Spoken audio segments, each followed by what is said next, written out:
Ya enseguida les digo lo que significan los enunciados, ¿cierto? Delgada básicamente significa que el problema es unidimensional, estamos ignorando las dimensiones de la sección transversal de esa varilla, o si quieren, son muy pequeñas comparadas con la longitud efectiva de la varilla que estás considerando, ¿cierto? Entonces vamos a ponerle un nombre a esa longitud, entonces va a tener longitud de longitud. L mayúscula, ok. Y vamos a suponer que tenemos una temperatura, con una temperatura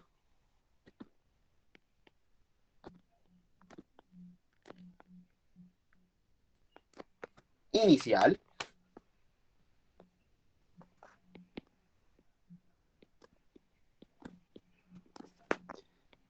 que voy a llamar f de x. Está dado por un perfil, por una función arbitraria que depende de la posición. Ya seguí algún esquema para que entiendan exactamente a qué me refiero yo con esta frase, ¿cierto? Y voy a suponer que esta está definida en toda ella, ¿cierto? En todo el dominio de la varilla, ¿cierto?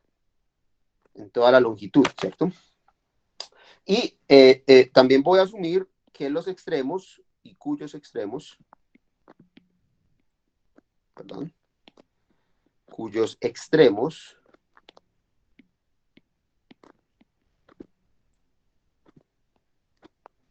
se mantienen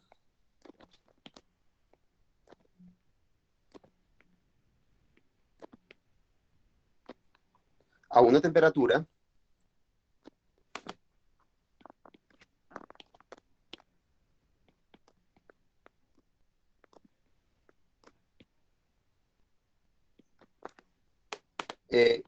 de, digamos, 0 en algún sistema de unidades apropiado, ¿cierto? En todo el tiempo.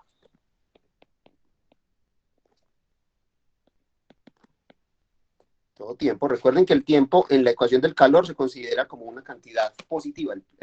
El tiempo fluye en la dirección positiva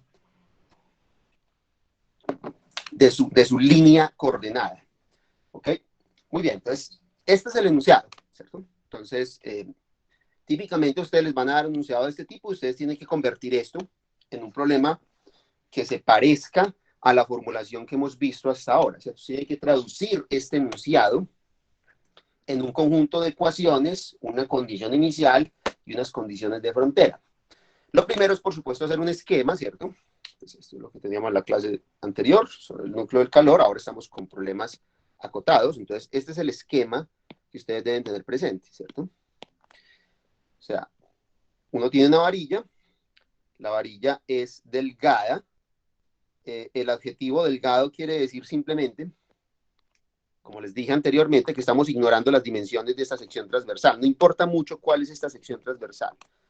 En el sentido de que las dimensiones de esta sección transversal, digamos la dimensión típica o el área, es en raíz cuadrada mucho más pequeña que la longitud.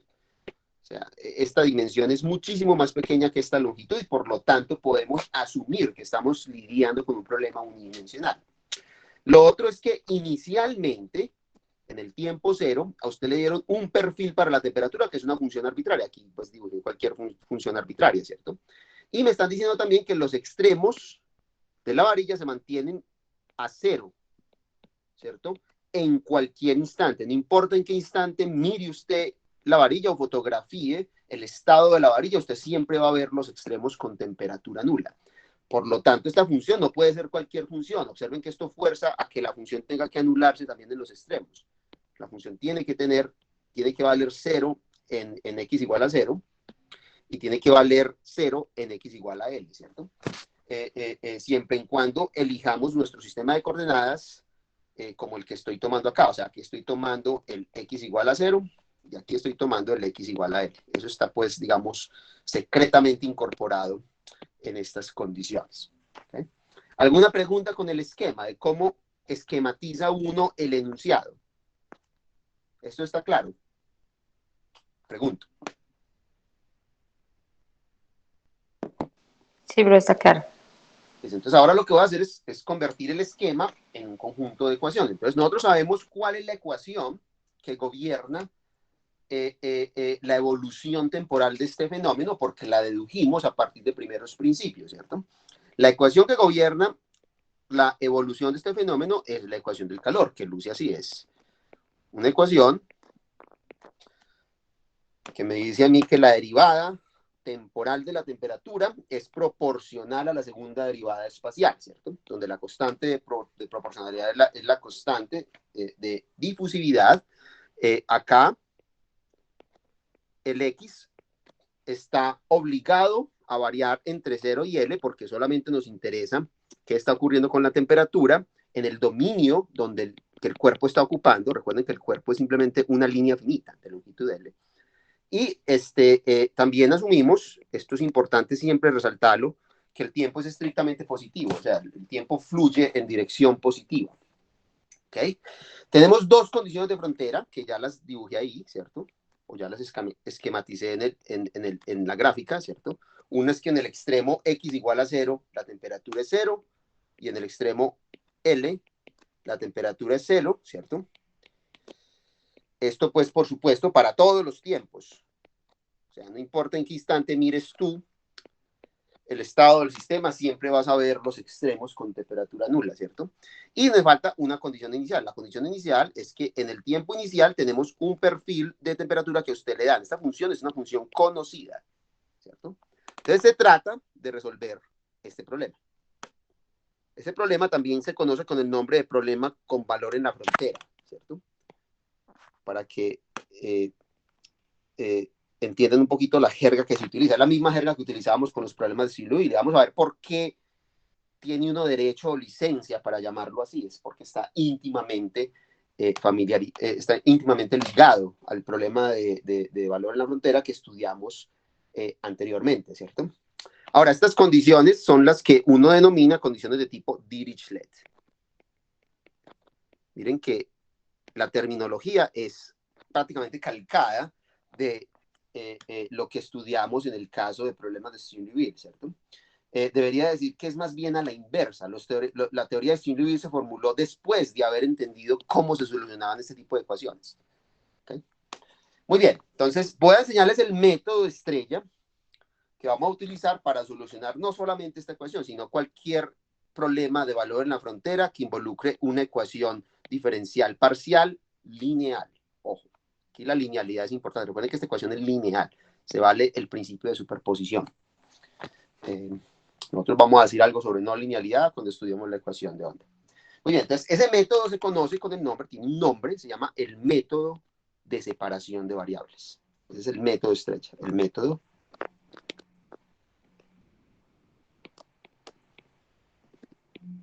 de separación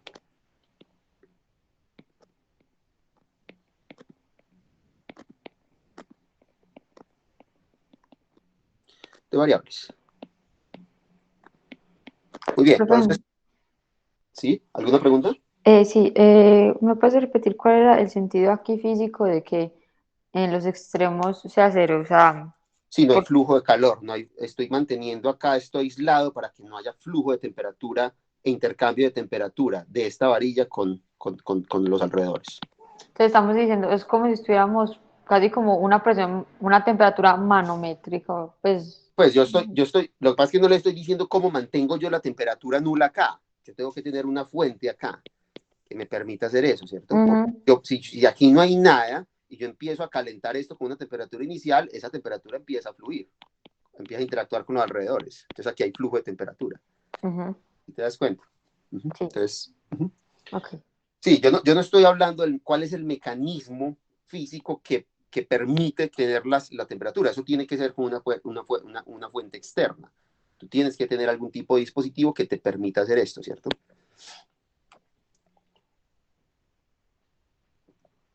Sí, profe.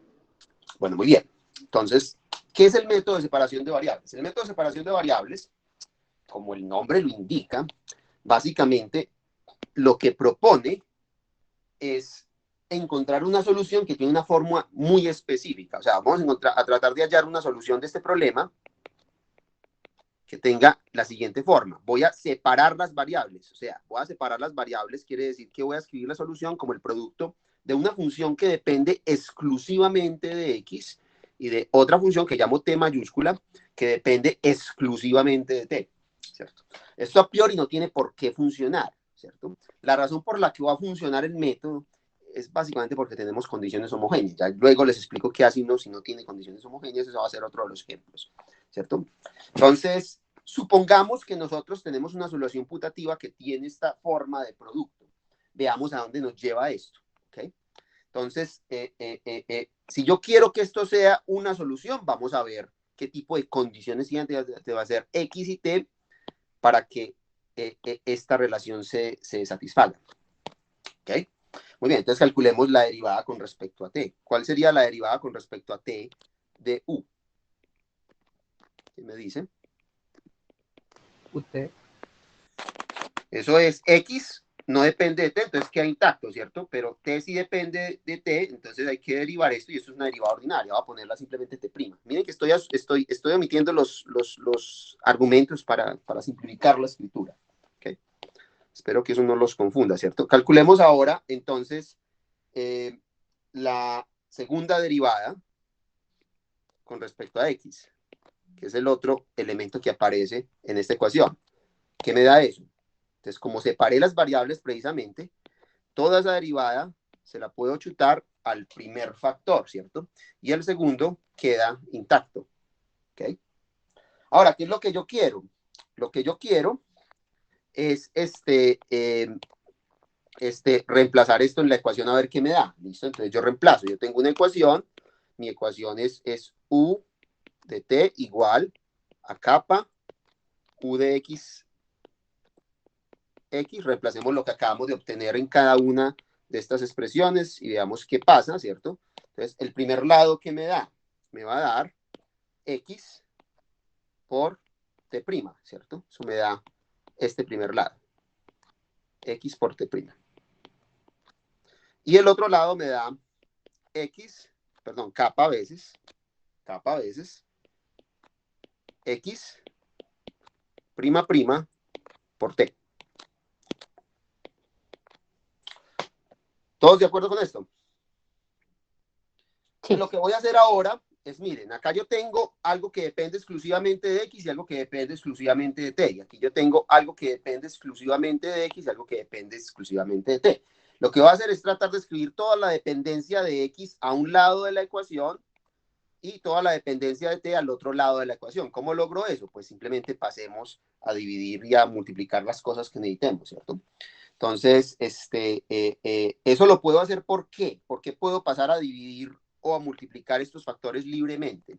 Porque si alguno, o sea, lo que voy a hacer es pasar a dividir ¿cierto? Y a pasar a dividir Lo puedo hacer porque si alguno de estos de estas dos funciones es 0, entonces esta solución colapsa o degrada la solución trivial. Y la solución trivial no es solución de este problema. No es verdad que la solución trivial es solución de esta ecuación diferencial, pero no es solución de este problema. Porque este problema le está diciendo usted que inicialmente hay una temperatura. Y esa temperatura no puede ser la temperatura cero. La función no es la función nula. Entonces, ojo con eso, ¿cierto? Entonces voy a poder pasar a dividir la función X y la función T simultáneamente y lo que me queda es algo así. Usted va a obtener, a ver, si ustedes recuerdan la ecuación que acabo de escribir, con un poco de retentiva, lo que obtienen es que X'' dividido X, ¿cierto? Es igual a T' sobre kappa veces T. Eso es lo que les da. ¿Ok?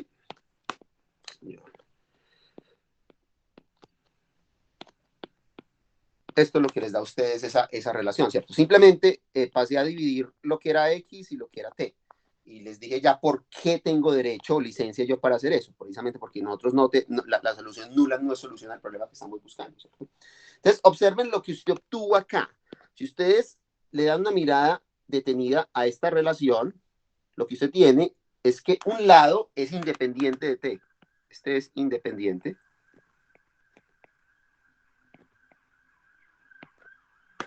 Dependiente.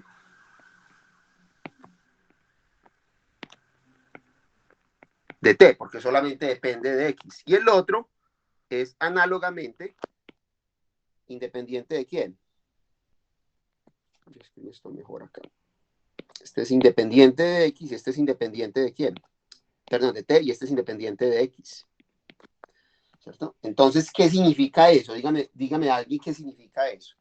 Yo tengo una función que es independiente de T igual a una función que depende de T. Y acá tengo una función que es independiente de X igual a una función que depende de X. ¿Qué significa eso? ¿Cómo pueden ser una función que depende de X y una función que depende de Y iguales?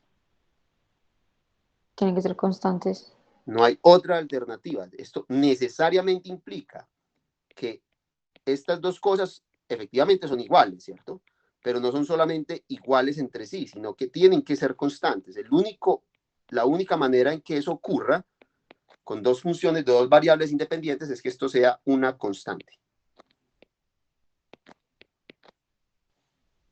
Ese es el punto crucial de la separación de variables, ¿cierto? Ahora, por conveniencia vamos a darle un nombre a esa constante. Yo le voy a dar un nombre conveniente y la voy a llamar simplemente, por razones que van a ser claras en lo que sigue, en las líneas que siguen, voy a llamarlo así, voy a llamarlo menos lambda. Ese lambda deben ustedes reconocerlo, como el lambda que aparecía en los problemas de Steven Levy. Entonces, si ustedes escriben cada una de estas igualdades por separado, van a obtener dos ecuaciones diferenciales, ¿cierto? De orden 2 ordinarias, son ecuaciones diferenciales ordinarias. La primera ecuación de ellas, ¿cuál es? Es la ecuación x' más lambda x igual a 0, ¿cierto? Esa sería la primera ecuación. Una ecuación que debe, digamos, hacerles sonar una campana a ustedes. Y la otra ecuación es la siguiente, es t' más kappa por lambda veces t igual a 0, ¿cierto? Y esto es lo más lejos que yo puedo llegar con el primer dato del problema, que es la ecuación diferencial, ¿cierto? Esta ecuación diferencial fue mi punto de partida. De hecho, no hay como nada especial con la ecuación diferencial, así que no la especialicemos. Ahora tengo que imponer, ¿qué cosa? Las condiciones de frontera. Yo tengo unas condiciones de frontera que me van a limitar aún más estas ecuaciones diferenciales. Estas ecuaciones diferenciales no van a ser simplemente ecuaciones diferenciales libres, sino que van a estar sujetas a ciertas condiciones. ¿Cuáles son las condiciones? Entonces tratemos de imponer las condiciones de frontera. ¿Qué dicen las condiciones de frontera? Entonces, condiciones de frontera.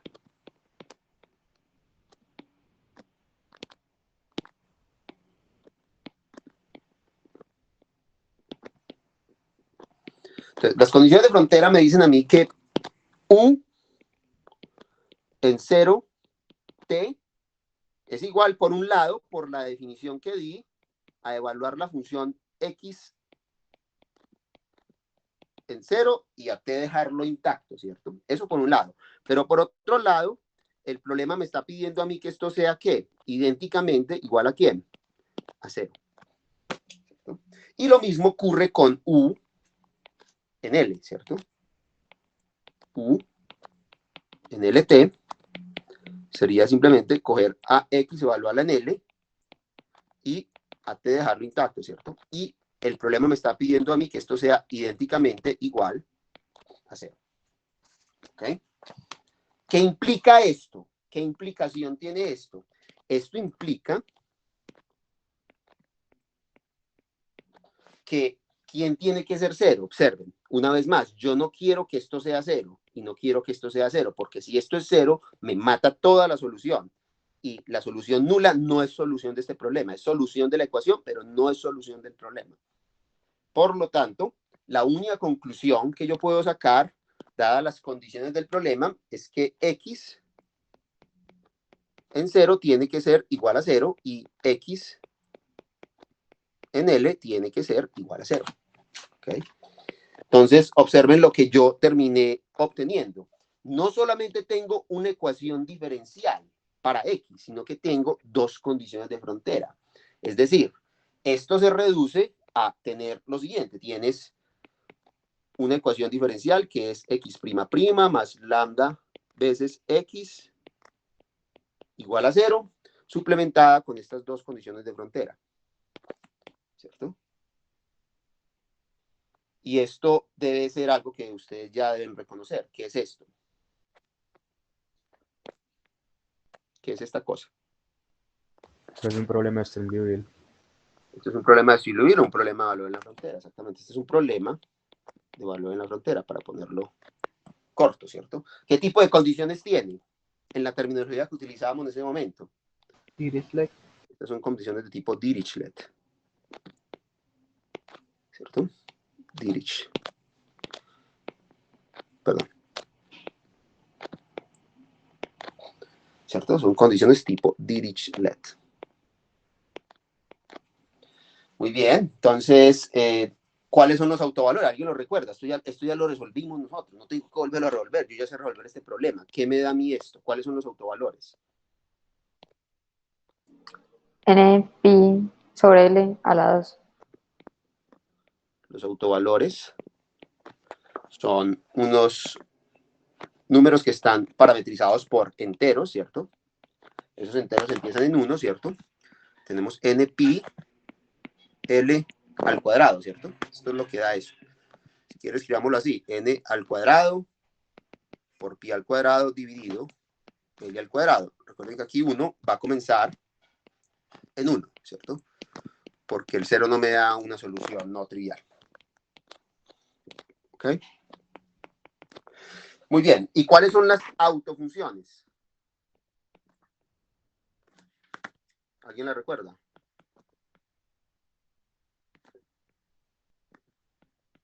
¿Cuáles son las autofunciones de este problema? Con seno. Son funciones sinoidales, exactamente. Profe, en este caso elegimos trabajar con X, pues la segunda derivada. Pero el Sí. problema no se puede resolver también con T, con el de una derivada. No, porque t no tiene condición. La condición solo la derivaste. Ah, Mira, tú necesitas unas condiciones y t no tiene condiciones hasta ahora. ok. T Sí, es sí, sí. libre, t es cualquier cosa. ¿Ok? Entonces, eso es una pregunta importante porque pareciera que yo estoy privilegiando a X sobre T, siendo este producto como muy simétrico, pero es que hay un privilegio, porque es que es en X que yo tengo condiciones. ¿Sí se dan cuenta? Entonces, es por eso que produje un problema de String-Liouville para las X, ¿cierto? Entonces, acá aparecen unas funciones que están parametrizadas por esos enteros, dependen de X, ¿cierto? Y son simplemente estos senos NPi sobre L, X. Muy bien, entonces miren que lo que obtengo es que no hay una única manera de escribir a U. U lo quiero escribir como X por T, pero ¿cuántas X's hay? Hay muchas. Hay muchas porque estas van a estar parametrizadas por enteros. Entonces, para cada entero va a haber una solución para T. ¿Por qué una solución para T? Porque es que T depende de los lambdas y yo tengo infinitos lambdas. Entonces, tengo que encontrar una T para cada N. En otras palabras, aquí aparece también una ecuación para T, que es la siguiente, pero ya parametrizada por N, porque depende de N, que es la siguiente, es T' de capa veces lambda N, lambda veces lambda sub N por Tn igual a 0. O sea, yo voy a tener muchas ecuaciones diferenciales para T, porque este parámetro depende de N, luego las soluciones dependen de M. ¿Ok? Muy bien, entonces solucionamos esta ecuación. Esta ecuación sí es muy fácil de solucionar, es una ecuación lineal. ¿Alguien me dice qué da esta solución? Sin necesidad de integrar mucho. ¿Qué da esta solución? Una exponencial. Eso da una exponencial, ¿listo? Con una constante, ¿cierto? Porque yo no tengo control sobre la constante depende de cuál n estás trabajando y te va a dar e a la menos kappa por lambda n veces t. Reemplacen lo que vale lambda, porque lambda ustedes lo tienen, entonces reemplacémoslo, aquí esto me queda a mí una solución de la forma a sub n e a la menos kappa por n al cuadrado por pi al cuadrado sobre L al cuadrado por t. Eso es lo que vale la T sub n. Listo. Entonces ya tenemos una solución del problema, por lo menos de este problema, que depende de n, ¿cierto? Porque lo único que he usado es la ecuación para derivar estas dos ecuaciones y las condiciones de frontera para derivar este problema de Steve-Liouville y por lo tanto estos autovalores con estas autofunciones y estas soluciones para la función que depende exclusivamente del tiempo. Entonces lo que tenemos hasta ahora es simplemente lo siguiente. Tenemos un U sub n x de t, que sería el producto de la enésima solución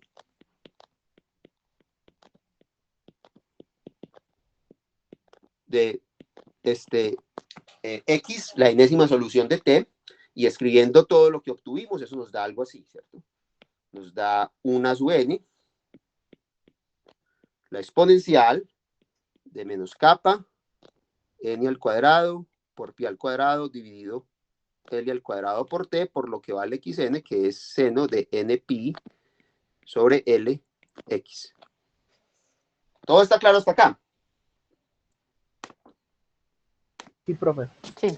Listo. Entonces, miren lo que tengo. Tengo una solución de esta ecuación con estas condiciones de frontera. ¿Qué falta? Imponer la condición inicial. Y el problema es que esto no es solución del problema dado. Y veamos por qué. O sea, yo voy a hacer aquí una observación, como una observación, una advertencia, si quieren. Este señor de acá, esta U sub n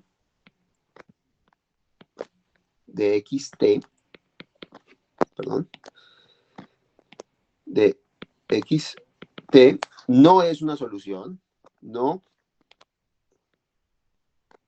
es una solución del problema dado.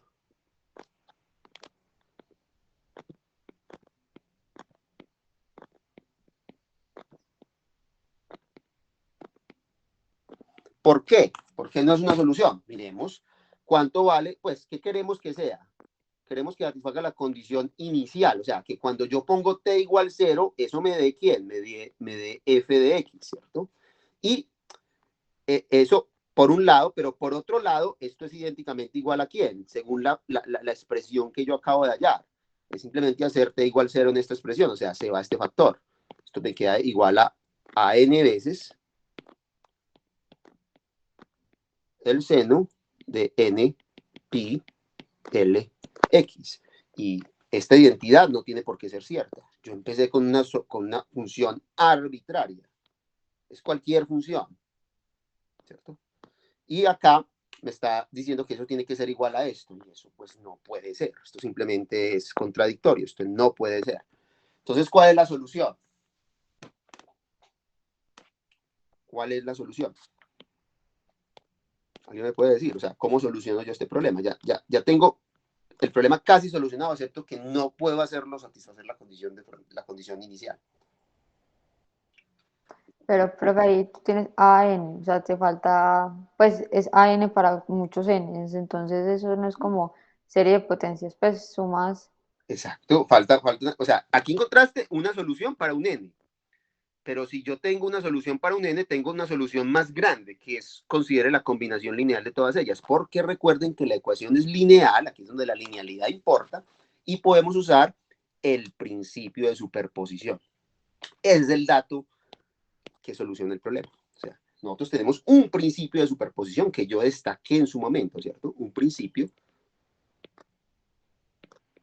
Profe, y eso no depende también como del número de autovalores y autofunciones que yo encuentre, pues porque puede que yo tenga 5 autovalores, o eso es infinito No, también. eso siempre es porque el laplaciano bueno, lo que pasa es que yo sé cosas que yo sé resultados abstractos, ¿cierto? Análisis funcional. Lo que estamos solucionando acá es un autovalor en un laplaciano, en un intervalo cerrado que es un espacio topológico compacto. El laplaciano, los autovalores del laplaciano en un compacto siempre están etiquetados por los enteros y son infinitos. O sea, tú tienes infinitas autofunciones. Eso lo puedes tú probar. O también una va a tener una superposición infinita, pues con Infinita, límites siempre va a infinitos. ser, Ok. siempre la solución va a ser una superposición infinita de esas autofunciones con los coeficientes apropiados. Eso es general, es una cosa general por las propiedades que vimos de la... Lo que pasa es que yo sí escribí los teoremas, pero no les probé los teoremas. Yo les decía a ustedes, eso requiere análisis funcional, ¿cierto? Hay que probar el teorema, pero es cierto, ¿ok? Entonces, sí, usted nunca va a tener únicamente 2 cositos acá, no, ni 3, ni 5, no, usted siempre va a tener infinitos. Usted puede probar que siempre son infinitos y están etiquetados por los enteros positivos. ¿Okay? Siempre vas a tener eso si estás trabajando en un intervalo pues cerrado, digamos. Muy bien, entonces el principio de superposición lo que le dice a usted es que yo puedo encontrar mi solución en lugar de proponer de tener una solución separada para cada n, pues superpóngalas todas. Esa es la forma más democrática de construir una solución, ¿cierto? Entonces yo simplemente las superpongo todas. ¿Ok? Y esto me da entonces que la solución debe ser una solución que tiene la siguiente forma, ¿cierto? Unos ciertos coeficientes que yo no conozco, por e a la menos capa, por n al cuadrado, por pi al cuadrado, dividido l al cuadrado por t, ¿cierto? Por el seno de n pi sobre l x. Eso es lo que da el principio de superposición. Y ahora sí, impongamos la condición inicial, a ver qué nos arroja eso, qué es lo que no hemos nosotros utilizado. Entonces, ¿qué me dice a mí la condición inicial? Condición inicial. La condición inicial me va a arrojar lo siguiente. Yo tengo que tener que, por un lado, u de x0 debe ser igual a la función inicial que a usted le dieron, por un lado.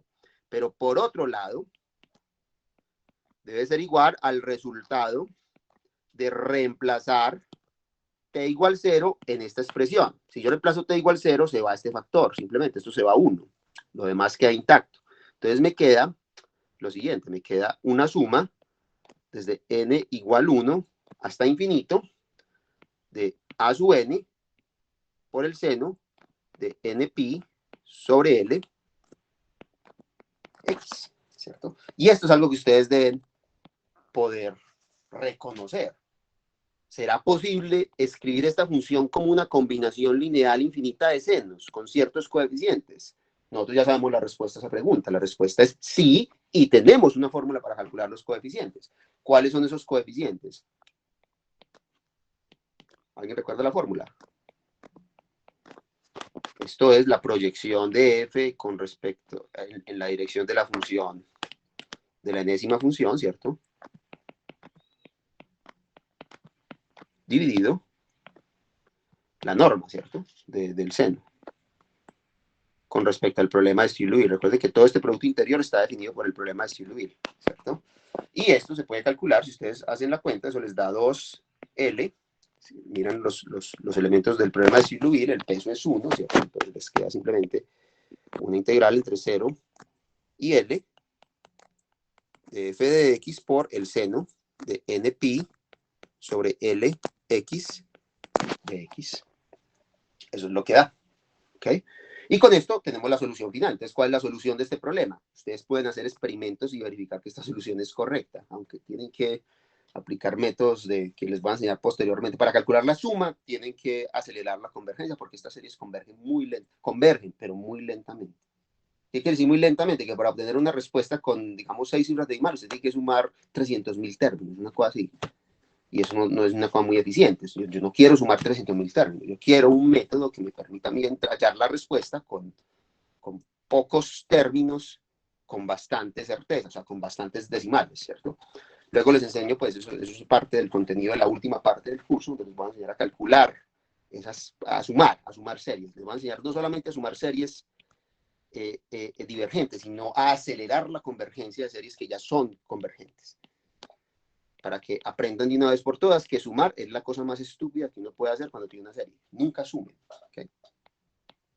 Si usted tiene una serie, no la sume. Eso es la cosa más estúpida que usted puede hacer. Especialmente si la serie es divergente. Pues no la sume porque te va a dar infinito. Pues es la definición de una serie divergente. Entonces, esto es la suma desde n igual 1 hasta infinito. El coeficiente es este señor. Voy simplemente a copiarlo, ¿cierto? Copiar.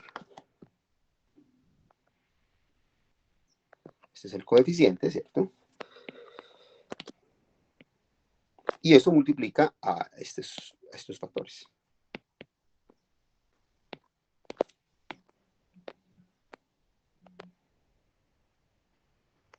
Y esta cosa que encontré acá es la solución al problema.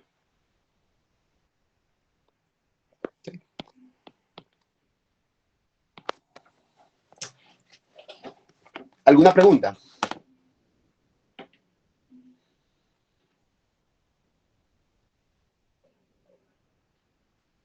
¿Alguien tiene alguna pregunta con respecto a este procedimiento? A ver si pasamos Profe, yo tengo una pregunta, pero sobre lo que hicimos al comienzo, Sí. que quedé con la dudita. ¿Por qué nosotros escribimos la función U como ese producto de funciones? No, pues precisamente en eso consiste el método de separación de variables, en proponer una solución de este tipo, a ver si funciona. O sea, yo Esto la es lo propongo. que en matemáticas uno llama un ansatz, es una palabra alemana que se refiere como a una solución de ensayo. Y mira si le da, y sí da. Pues Claro, miren, entonces yo lo hago y mira, yo digo por mi intuición, miremos, esto podría funcionar. Entonces vamos a ver si sí, pero funciona. es porque es que realmente había ya indicios de que la variable X y la variable T no se mezclaban. Miren que no se mezclan, están separadas por dos funciones distintas. Entonces, Y, la variable temporal, observen que eso es una característica de la ecuación del calor. Miren que tiene un factor negativo. Este factor es negativo. Entonces, a medida que el tiempo transcurre, este factor se hace cada vez más y más grande y por lo tanto la temperatura va a tender a ¿qué? A atenuarse más y más, que es lo que uno espera en un fenómeno termodinámico. Usted empieza con una temperatura así, ¿cierto? Y lo que va ocurriendo con el tiempo es que esta cosa se va como atenuando, ¿cierto? Hasta que en tiempo suficientemente infinito, la temperatura va a ser cero, se estabiliza todo, como debe ser. ¿Okay? y Eso es... en qué momento descubro yo que no funcionó? No, o sea, eso no le va a funcionar si las condiciones de frontera no dejan que funcione. O sea, el obstáculo es la condición de frontera. Yo les pongo acá que esto es igual a 7 y acá 8, ya se murió el problema. Porque Pero puedes digamos, probar esto, pero mira que yo, acá no va a poder decir nada. Si esto es igual a 7 y esto es igual a 8, ¿qué puedes concluir tú de esto? Nada.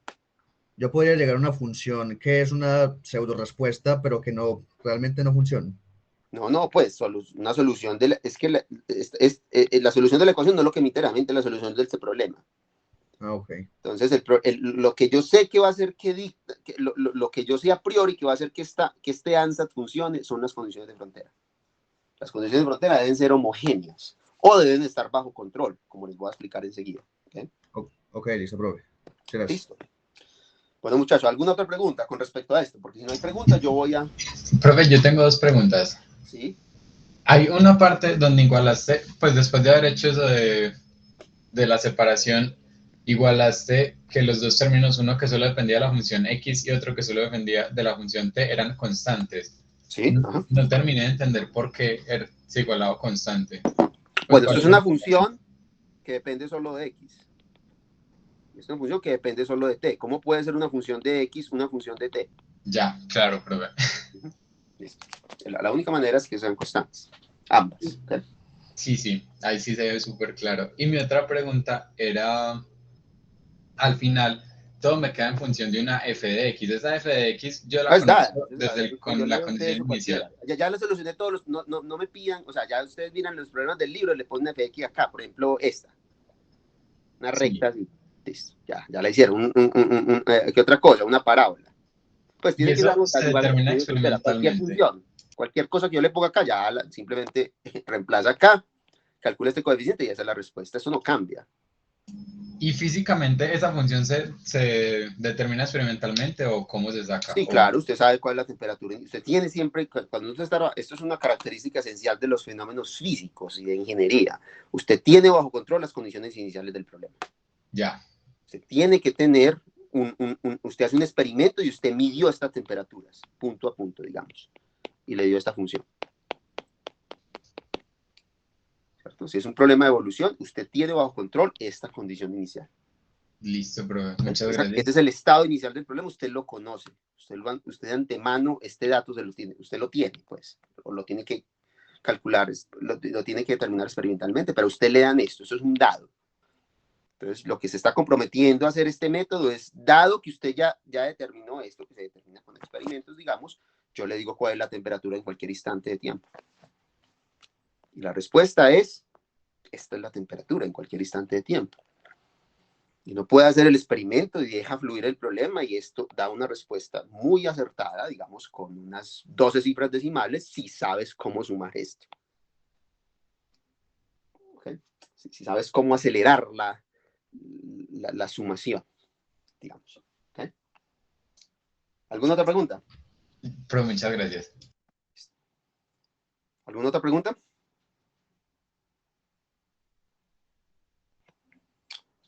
Bueno, muchachos, si no hay otra pregunta, entonces yo voy a proponer que simplemente pasemos al siguiente problema, que es muy similar al anterior. Lo que voy a hacer es cambiar un poquito las condiciones, ¿cierto?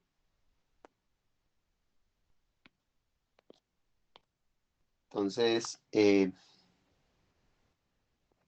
lo que voy a cambiar en la condición ahora, o sea, vamos a tener un problema muy similar. Vamos a considerar una varilla delgada de temperatura L, pero ahora lo que voy a hacer es cambiar las condiciones físicas del problema del siguiente modo, ¿cierto? Denme un minuto, yo pongo acá 2, ¿cierto? La condición es la misma, pero con los extremos no es verdad que se mantengan bla, bla, bla, sino que voy a permitir que haya flujo de calor. ¿Cierto? Eliminar. Es que no haya flujo de calor, ¿cierto? No que la temperatura mantenga nula, sino que no haya flujo de calor. El flujo de calor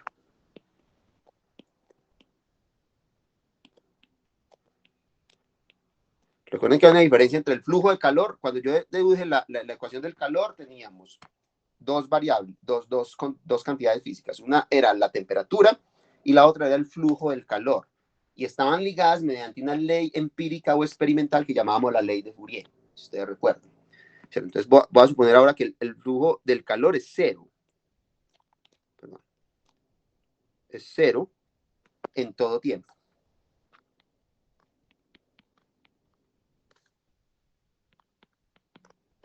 En todo tiempo.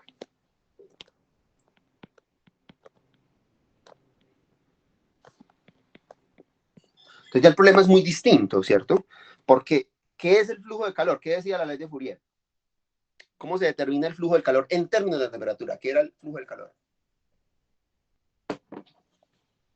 ¿Eso lo recuerdan ustedes?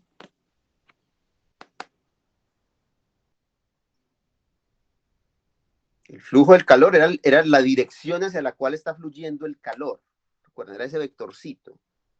¿Ustedes recuerdan qué relación tenía eso con la temperatura? No era como menos K por el, Por el Por el gradiente de la por el temperatura. gradiente de la Por el temperatura. gradiente, listo. Entonces, ¿cuál es el gradiente acá? El gradiente, pues aquí no hay sino una variable. Recuerden que es un problema unidimensional. Entonces, el gradiente es simplemente la derivada con respecto a la variable espacial.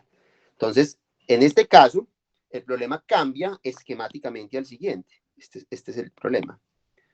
Copiar. Entonces, la temperatura, yo no sé cuál es la temperatura en los extremos. No me importa, de hecho, cuál es la temperatura en los extremos. Lo único que me importa es que no hay flujo de calor en los extremos. Es decir, el gradiente de la función en este extremo es cero. Y el gradiente de la función en este otro extremo también es cero, ¿cierto? La temperatura puede ser no cero. Y no sé cuál es, no me importa. Eso me lo van a dar a mí las condiciones. Lo único que sé es que este gradiente tiene que anularse y este gradiente tiene que anularse. Ahora, desde el punto de vista matemático, si este es el sistema de coordenadas que elegí, igual que anteriormente, lo que significa que estas derivadas espaciales sean nulas, es simplemente que la tangente en estos dos extremos es nula. Eso es lo que significa, ¿cierto? Entonces, una vez más, escribimos un problema y el problema es muy similar al anterior. Ya sabemos cuál es la ley dinámica que gobierna el fenómeno, es la ecuación del calor. ¿Listo? Entonces, estamos tratando de hallar una solución a esta ecuación.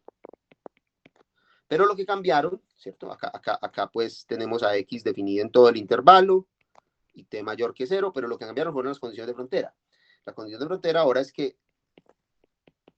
el flujo del calor en el extremo 0 es nulo y el flujo del calor en el extremo L también es nulo, ¿cierto? Para todo tiempo, sin importar en qué tiempo tome yo la fotografía del fenómeno.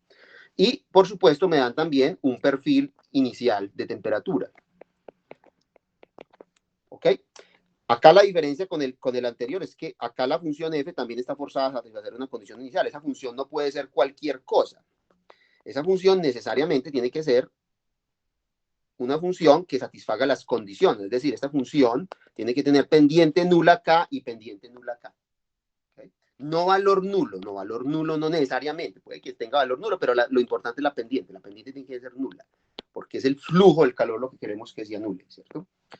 Muy bien, perfecto. Esto pues, aquí se me olvidó decir que esto debe valer, es acá donde la condición importa. Aquí se me olvidó decir que la F está forzada a satisfacer esa condición en los extremos, porque si no, entonces no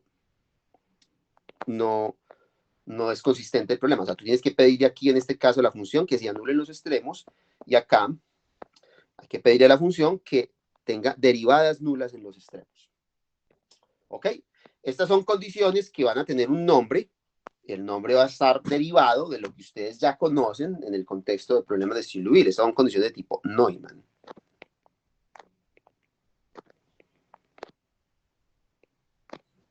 ¿Ok? Muy bien, entonces, ¿cuál es la estrategia para solucionar este problema? Es la misma que la anterior.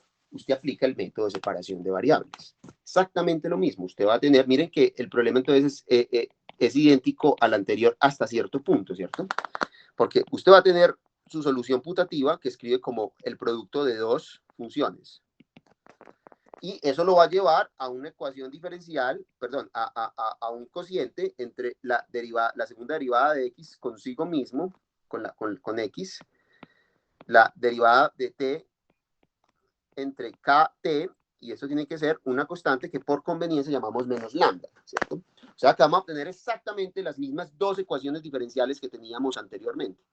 Tenemos esta ecuación diferencial para x, es decir, luce como un problema de autovalores para el laplaciano, ¿cierto? Y una ecuación diferencial ordinaria de evolución para la temperatura, perdón, para t, que es la parte temporal de la temperatura, o el factor temporal de la temperatura. ¿Ok? Muy bien, hasta acá todo es lo mismo. Entonces, ¿qué es lo que va a cambiar? Lo que va a cambiar son las condiciones de frontera, porque las condiciones de frontera cambiaron. Entonces, miramos qué condiciones de frontera obtenemos. Entonces, condiciones de frontera, listo. Entonces, vamos a examinar las condiciones de frontera. Entonces, vamos a tener, primero que todo, que u de x0 t va a ser igual ¿a quién? A derivar una vez a x y evaluarlo en 0 y multiplicar eso por t, ¿cierto? Y esto debe ser idénticamente igual según la condición que a mí me está imponiendo la situación a 0, ¿cierto? Y lo mismo en el otro extremo. En el otro extremo sería u de x en L de t, sería igual a derivar esta función, evaluarla en L, multiplicar por el factor que tiene la dependencia temporal de la solución putativa, y esto tiene que ser idénticamente igual a 0, ¿cierto? Entonces, una vez más, lo que obtenemos nosotros a partir de estas dos igualdades es que si no queremos una solución trivial, tiene que ser que tanto x' en 0 como x' en L se tienen que anular. Y entonces, con lo que terminé yo lidiando es con un problema de valor en la frontera, ¿cierto? Entonces, tengo un problema de valor en la frontera. Un problema de valor en la frontera que es el siguiente, es x' más lambda x igual a 0 con estas dos condiciones de frontera, ¿cierto?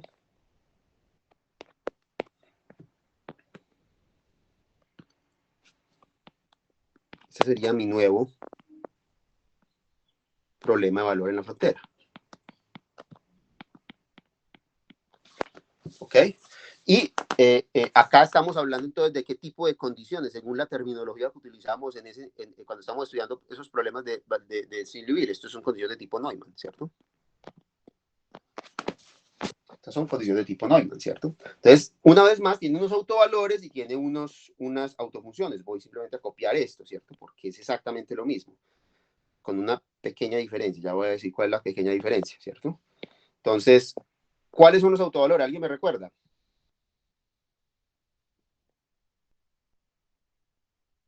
No eran los mismos, pero contaba con pero 0.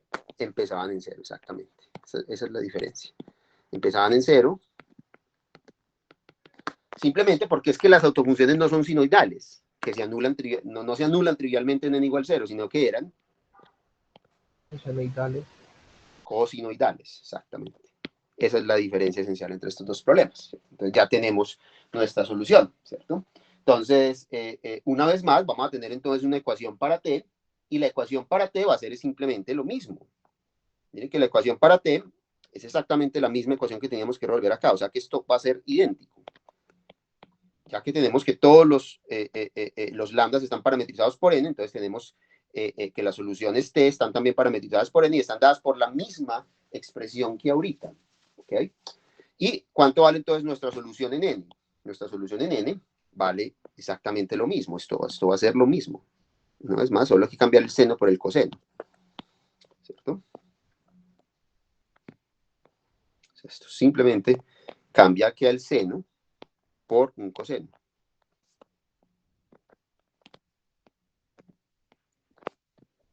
¿Ok? Y ahí tienes tú su solución en n, ¿cierto? Entonces, utilizamos de nuevo nuestro principio de superposición, ¿listo? Utilizamos el principio de superposición para escribir nuestra solución de una manera más simple, ¿cierto? La única diferencia es ¿cuál? Ahora sí hay una diferencia con el anterior caso. ¿Cuál es la diferencia? La suma no empieza en 1, ¿empieza en dónde? 0. Empieza en 0, ¿cierto? Entonces, en 0 hay una cosa, ¿cierto? Es que cuando n es igual a 0, esto da 1, ¿cierto?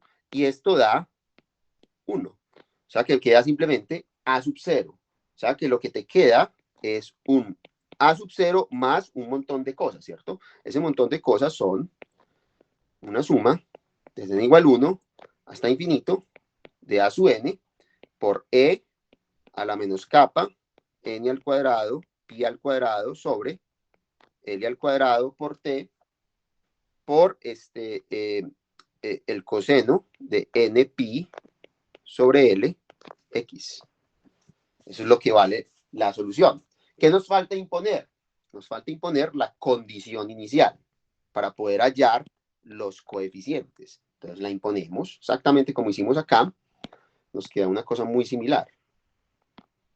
Eso lo que cambia, pues aquí ya no es una serie de senos, sino que es una serie de cosenos. Como siempre, pues, o sea, las condiciones de Neumann, ese es el efecto neto que tienen, ¿cierto? Cambian la serie de Fourier sinoidal a una serie de Fourier cosinoidal, ¿cierto? Aquí queda entonces simplemente a sub n por este factor se va a 0, porque estamos hablando en t igual 0, se va a 1, perdón, y aquí me queda entonces el coseno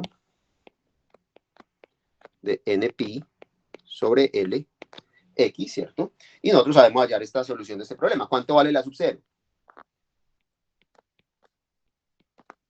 La sub 0 es la proyección de la función 1 en la dirección de la función 1, ¿cierto? Dividido por la norma de la función 1, ¿cierto? Al cuadrado. A ver si me fue ahorita eso. Esto es al cuadrado, por supuesto, es el producto de seno con símbolo mismo. Y esto da, no a lo que uno espera, ¿cierto? Por eso es que uno suele poner este coeficiente más bien como a sub 0 medios, para tener una fórmula uniforme para todo n, pero aquí no lo hice así, entonces las fórmulas van a lucir distintas. La fórmula para 0 y la fórmula para n mayor o igual que 1 es distinta, no hay una manera uniforme de escribirla por la manera como escribí mi serie, ¿cierto? Y el a sub n sí da pues lo mismo que antes, da simplemente la proyección de la función en f en la dirección del coseno de n pi sobre lx, ¿cierto? Esto dividido por la norma de este coseno de n pi sobre lx al cuadrado, y si ustedes hacen ese cálculo les va a dar entonces la fórmula 2 sobre L, integral entre 0 y L, f de x, coseno de n pi sobre L, x, de x, lo cual muestra pues que esta fórmula cuando n es igual a 0 no da esto. Miren que da distinto. Tiene este 2 de más, y es precisamente porque yo decidí escribir esto así y no así. Esta es la manera correcta de escribirlo, pero bueno, pero ya no importa. ¿Ok? Entonces ya con eso tenemos nuestra solución. ¿Cuál sería la solución completa? La solución completa entonces sería, pues nuestro problema, ya tengo la solución, puedo escribir una solución de un problema en esas condiciones, es igual a, tenemos 1 sobre L, este 0L, integral entre 0 y L de f de x, ¿cierto? Eso es el promedio de la función f, ¿cierto? Eso me da exactamente la sub 0, y el otro término es 2 sobre L de una suma infinita, ¿cierto? Me da la suma desde n igual 1 hasta infinito de un coeficiente. El coeficiente es la integral entre 0 y L de f de x por el coseno de n pi sobre L x de x exponencial e a la menos capa n al cuadrado por pi al cuadrado sobre L al cuadrado por t, y acá me queda el coseno de n pi sobre L x. Y esta sería la solución completa del problema que plantearon, o que me plantearon. ¿Okay? Esto me daría a mí la solución que estoy buscando. ¿Alguna pregunta con respecto al procedimiento? Miren que es simplemente un cálculo de lo que hice anteriormente, solo que como las condiciones me las cambiaron, me da un conjunto de autofunciones distintas. Eso es lo único que cambió. ¿Alguna pregunta?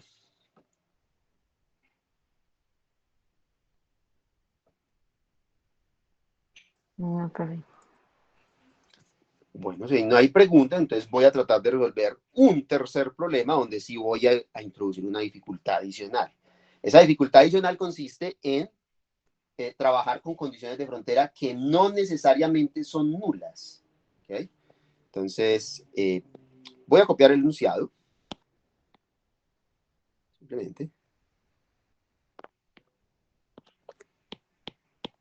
Y voy a asegurarme de que el problema cambie a un problema que es un poco más realista y más fácil de implementar, que es simplemente la disposición es la misma,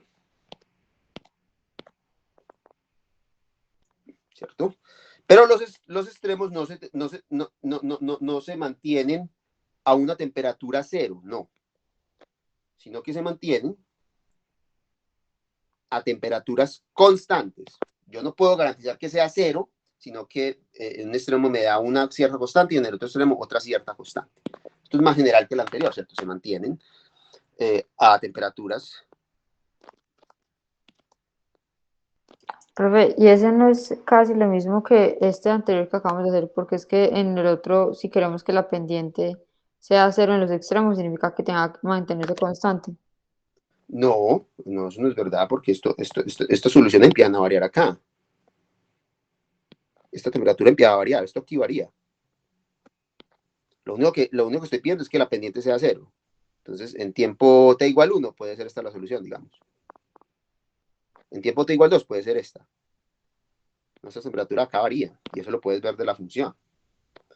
Si tú miras los extremos, ¿cierto? Los extremos x igual a t, ¿cierto? Lo que queremos entonces es que la función con respecto al tiempo no varíe. En la otra era con respecto a la posición. O sea, esto es que el flujo, que no haya intercambio de calor entre este extremo y alrededores. Esto es mantener la temperatura nula. Son dos cosas distintas. No, en la nueva que queremos. La nueva que queremos es, ya les voy a decir, sí, se mantienen a temperaturas constantes, que voy a llamar constantes, K1 y K2, en todo tiempo.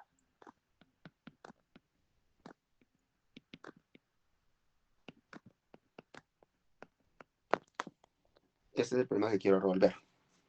Entonces, esquemáticamente, esto es algo así. Miren el problema que tengo, es un problema como así.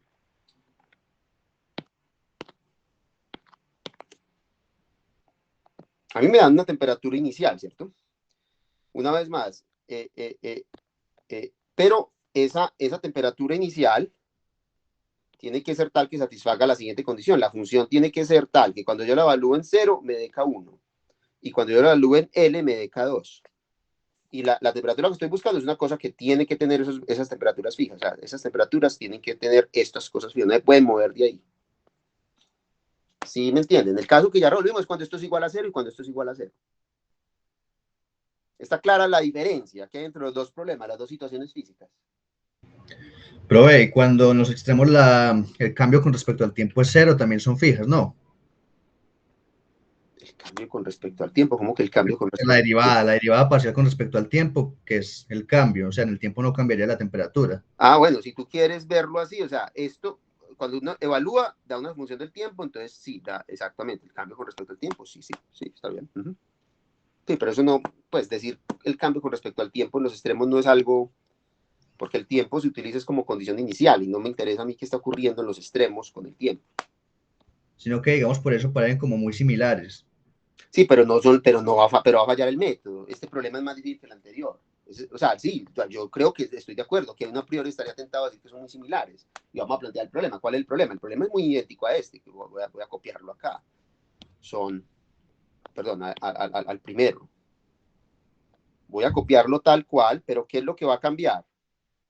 Que las condiciones no de tipo Dirichlet, sino que son condiciones más complicadas. Pues, un poco más complicadas. Ya les voy a enseñar el truco pues para resolverlo, pero a priori no estaría un poquito enredado. ¿Por qué va a fallar el método? A ver, ¿quién me dice por qué va a fallar el método que yo implementé?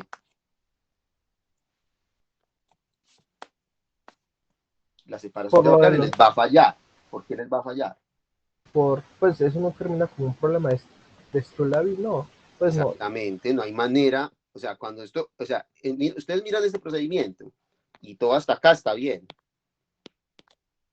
Hasta acá todo funciona bien, pero acá se van a frenar. Esto no va a funcionar, porque esto es igual a K1 y esto es igual a K2.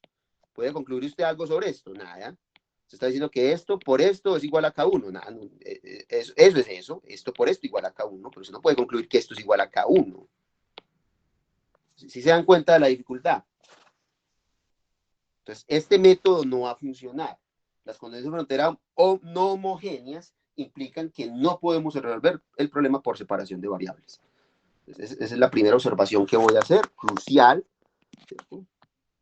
Quiero que entiendan eso, que las condiciones de frontera, uno ya le dicen qué método tiene que utilizar, y acá pues como las condiciones de frontera,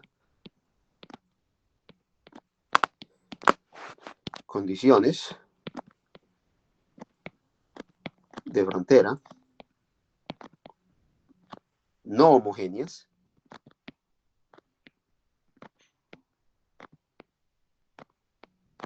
básicamente implican que no podemos resolver el problema por separación de variables. No podemos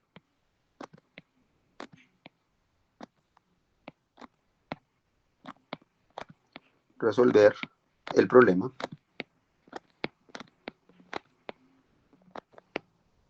por separación de variables, que es el método que hemos estado usando hasta ahora, separación.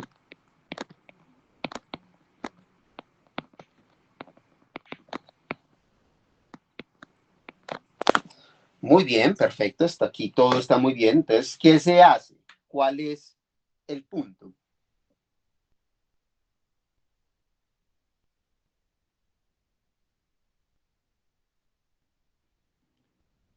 No lo podemos resolver, profe, como en ecuaciones diferenciales. Pues que teníamos o sea, ya sabemos la parte homogénea, o sea, tenemos la parte en uno. Ahora es calcular la otra que es la no homogénea, la particular, la solución particular, y se suman. Lo que pasa es que esa terminología no tiene mucho sentido en ecuaciones diferenciales parciales, pero eso es esencialmente como el sí. Esa es la filosofía. Vamos a utilizar la misma filosofía. O sea, esta es la idea. La idea es descomponer. Ya les voy a decir qué es lo que uno hace. Uno mira exactamente una solución que no dependa de la condición. Se llama la solución de estado estacionario. Ya les explico lo que esto significa. Estado estacionario más una solución que llama la solución transitoria.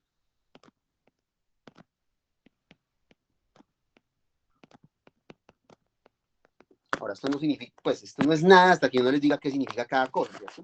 ¿Qué es la solución de estado estacionario? es la solución de estado estacionario. Recuerden, la ecuación del calor tiene una particularidad, es que cuando el tiempo fluye hasta es suficientemente grande, todo el fenómeno termodinámico tiende a estabilizarse, la temperatura tiende a volverse una constante. Entonces, la solución en estado estacionario es precisamente la solución, esto es la solución, cuando el tiempo tiende a infinito.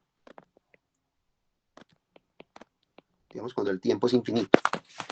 Esa es la solución de estado estacionario, es la solución a la que tiende el fenómeno una vez se estabiliza, ¿cierto? Y la otra es la que depende de la condición inicial, la otra es la dependencia de la condición inicial, ya se llama, esta simplemente es la parte de la solución que sí depende de la condición inicial, parte de la solución, porque mire que la condición de estado estacionario no depende de la condición inicial, solución que depende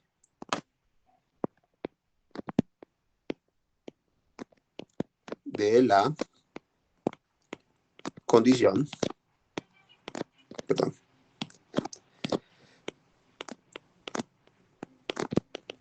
inicial. Entonces déjenme explicar esto, o sea, miren este fenómeno que teníamos acá, en este fenómeno, yo sé cuando t tiende a cero, esto va a tender a cero. Yo lo sé por la forma que encontré, porque este término es demasiado grande. Esto, cuando t tiende a cero hace que esto sea muy, muy chiquito. Y por lo tanto esto tiende a cero, eso mata todo lo demás. ¿Ok? Entonces, lo que está diciendo eso es que si yo espero lo suficiente, el suficiente tiempo, no importa qué condición inicial yo le ponga a esto siempre va a tender a un estado estacionario que es cero. Entonces, miren que el estado estacionario no depende de cuál es la distribución inicial de temperatura. Usted le dan esta función o yo le puedo dar otra función, esta. Y el estado estacionario de esa nueva condición inicial es la misma. A la integral no le importa, porque toda la dependencia de la condición inicial está por fuera del factor que depende del tiempo. Miren que este factor, que es el que hace que eso tienda a cero, no depende de la condición inicial. ¿Cómo? Pero ese estado estacionario puede ser diferente de cero, o sea, tendrá Sí, una... por ejemplo, en este no, porque en este, como la temperatura se mantiene cero acá y cero acá, eso va a tender a cero. Pero sí, de acuerdo, el estado estacionario puede ser distinto de cero. Por ejemplo, en este problema. Entonces la pregunta es, ¿cuál es el estado estacionario acá? Listo, entonces vamos a tratar de determinarlo. Yo tengo un gráfico que yo lo hago de una manera gráfica. Pues voy a tratar de determinar el estado. Pero sí entendieron que el estado estacionario es independiente de la condición inicial. ¿Eso les quedó claro? Sí, profe, quedó claro. Listo, muy bien. Entonces vamos a tratar de determinar cuál es el estado estacionario de este problema, dado que aquí yo me mantengo acá 1 y aquí me mantengo acá 2. ¿Listo? Entonces el estado estacionario se determina así. Aquí yo tengo un dibujo que tiene como finalidad ilustrar cómo hallo yo el estado estacionario. El estado estacionario luce algo así, ¿cierto? Usted lo que tiene es esto. Entonces, usted tiene la condición en cero, ¿cierto? En t igual 0. En t igual 1, lo que va a tender es que la temperatura va a tender a uniformizarse, ¿cierto? Y en t igual 2 va a tender a uniformizarse todavía más, ¿cierto? Teniendo estos dos extremos fijos. Entonces, en t igual 3 va a ser todavía más uniforme, ¿cierto? Hasta que en el estado estacionario eso tiende a volverse esta línea que tiene una pendiente constante. Es esta la temperatura de estado estacionario, es la ecuación de esta línea recta, la interpolación entre estas dos constantes. Si está claro, es por la forma que tiene la temperatura, eso le dice usted, la temperatura está fluyendo en la dirección de la concavidad. Esta concavidad es positiva, aquí U sub x tiene positivo, por lo tanto esto tiende a este lado, ¿cierto? Aquí tiende como a estabilizarse hacia arriba, pero eventualmente esto va como haciendo que todas estas capas se vayan aplanando, ¿cierto? Esa es la estructura que tiene la ecuación del calor. ¿Está claro? Sí. Listo, muy bien. Entonces ya sabes cuál es este pedazo. Entonces lo que no conoces es este pedazo. Entonces lo que estoy diciendo yo es que para este problema yo puedo, por razones físicas, aquí estoy usando yo física. Miren que la matemática no te permite aquí, no te lleva muy lejos porque usted tiene que entender el contenido físico de la ecuación del calor. Y lo que me está diciendo es que yo puedo definir esto como la solución de estado estacionario, que es esta línea recta, ¿cierto? Que interpola entre las dos temperaturas, como acabo de mostrarles. Esta ecuación, esa sería la ecuación, ¿sí? Aunque ahí debería haber como también físicamente, algo que mantenga el extremo 1 a esa Ah, sí, temperatura y el sí, extremo claro, claro, pero eso no le estoy diciendo yo qué es la fuente, ¿sí? Yo no le estoy diciendo cómo logro yo que un sistema se mantenga, sí, claro. porque físicamente sería que, o sea, que los extremos llegaran a estar a A la una misma temperatura y temperatura. mantenerlos ahí constantes, sí, eso necesita energía extra, eso no es gratis, ¿Mm? O sea, eso no es gratis. físicamente uno también puede decir que K1 sea igual a K2. Ahí ya También, sería como sí, normalmente sería pasa. una línea recta, pero tampoco vale el problema anterior, porque sería una cosa Ujú. complicada, pues. Mira que tienes que descomponerlo de todas maneras, porque la temperatura se eliminaría esto, pero sería una constante más la solución transitoria, o sea que no, sí es la diferencia. Sí. Uh-huh. Entonces es esto más una solución transitoria. La solución transitoria la vale el nombre, la voy a llamar simplemente, se suele llamar pues por la misma letra de la variable, pero mayúscula. Espero que se distinga mi U mayúscula de mi U minúscula. ¿Okay? Esta es la manera como voy a escribir yo mi solución, ¿cierto? Entonces escribámosla así, ¿cierto? Entonces de acá yo saco la siguiente conclusión, que la solución transitoria, que es en última lo que yo quiero calcular, si yo calculo la solución transitoria, tengo todo, ¿cierto? Entonces la solución transitoria, perdón. La solución transitoria se deja escribir como la solución del problema de valor en la frontera que planteé, que es este, ¿cierto? Más esta cosa que es, menos esta cosa, que es la solución de estado estacionario, ¿cierto? Entonces, lo que voy a hacer es tratar de derivar una ecuación diferencial que tenga que satisfacer la U mayúscula. A ver qué cambio tiene. Entonces, primero que todo, si U es esto, ¿cuánto vale U mayúscula de T? Eso es igual simplemente a U minúscula de T. Porque lo único que depende del tiempo acá es esto, ¿no? ¿Y cuánto vale U mayúscula XX? Entonces observen, esto sí depende de X, pero depende linealmente. Si lo derivo 2 veces, lo mato, esto muere. Y solo me queda U sub XX. De manera que si yo trato de calcular la diferencia entre U de T menos kappa veces U de XX, lo que estoy calculando es la diferencia entre U de T menos kappa veces U minúscula XX. Y esto es idénticamente igual a 0, porque U satisface la ecuación del calor. Entonces miren lo que terminé comprobando. Terminé comprobando que la función que corresponde a la temperatura, lo que llama la solución transitoria, también satisface la ecuación del calor. Ahora miremos cuáles son las condiciones iniciales nuevas de este problema. Las condiciones de frontera, perdón. Entonces vamos a ver cuánto vale U en 0T. En 0T vale, perdón,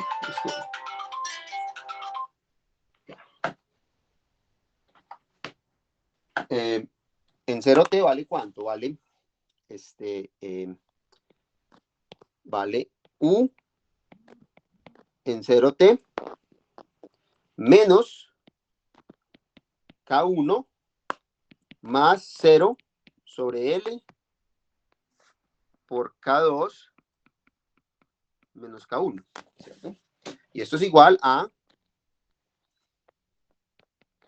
K2 menos K1. K1 menos K1, perdón. Porque esta vale K1. Y aquí queda simplemente eso muere, queda K1 menos K1, queda 0. ¿Cierto? Y miremos la otra condición de frontera. La otra condición de frontera es U en LT. Esto sería U. Ay, Dios. Denme un minuto, por favor. ¿Aló? ¿Aló? Sí, señor, pero estoy ocupado dando una clase. ¿Me puede llamar más tarde? Listo. Sí, ¿de dónde me llaman? Ah, me puede llamar después a las 12:30, digamos, o a la 1. Listo. Listo, gracias. Bueno, hasta luego.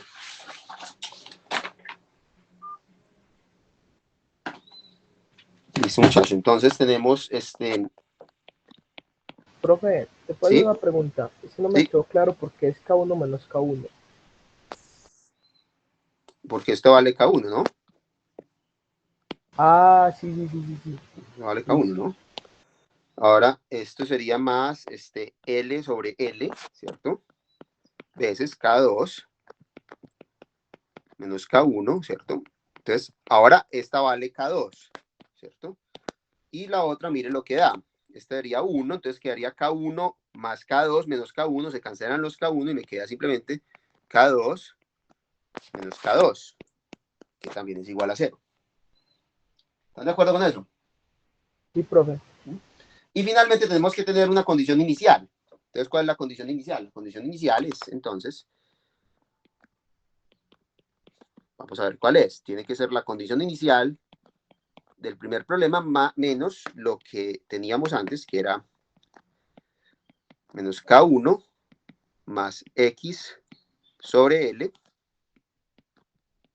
de K2 menos K1, ¿cierto?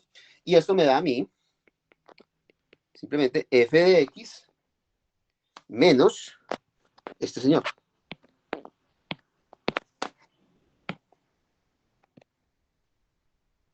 ¿Todos de acuerdo? Entonces, miren lo que yo terminé teniendo. Si yo trato de ver el esquema de lo que satisface esta ecuación, miren lo que yo terminé teniendo. Terminé teniendo una cosa de este tipo.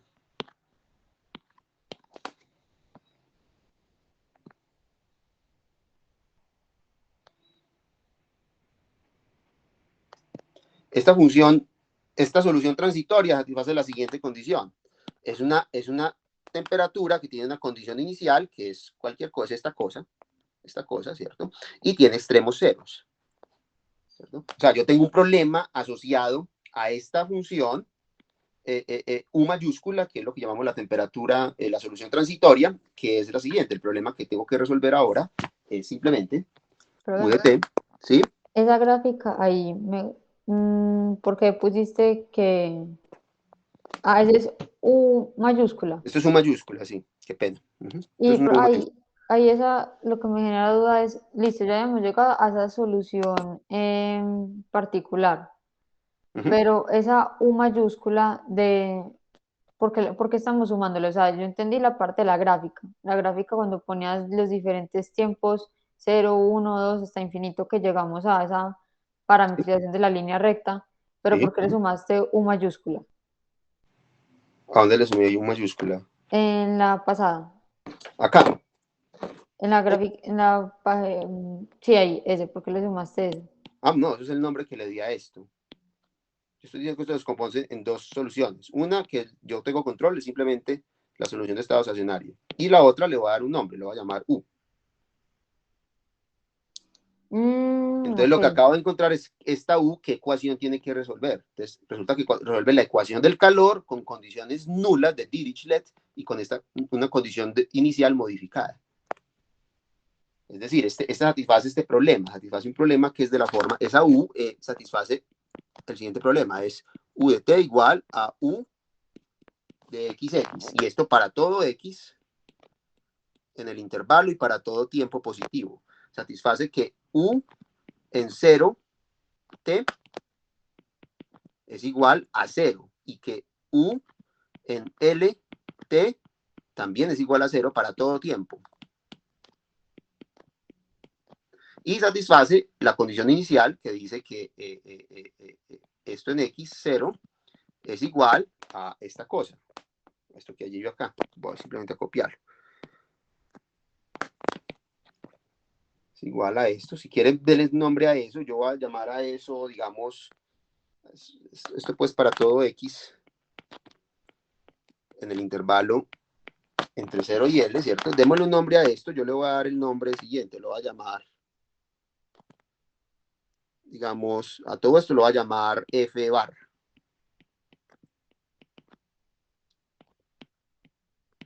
¿Okay? Y esto se vuelve un problema que yo ya sé resolver.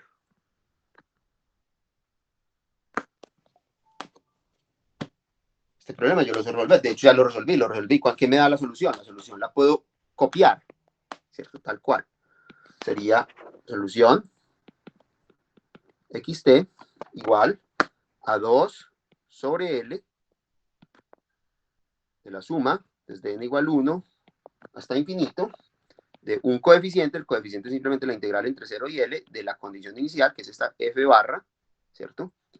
Por el seno de n pi sobre L x de x por la exponencial de menos kappa de n al cuadrado por pi al cuadrado sobre L al cuadrado veces t por el seno de n pi sobre L x. Y si sé la solución transitoria, sé cuál es la solución. ¿La solución qué va a ser? La solución ya dije lo que era. Era la suma de esta solución más esta solución transitoria. Entonces ya puedo decir quién es este. Copiar. La solución que me pedían a mí era simplemente coja esta y súmele este señor. Simplemente súmele este señor.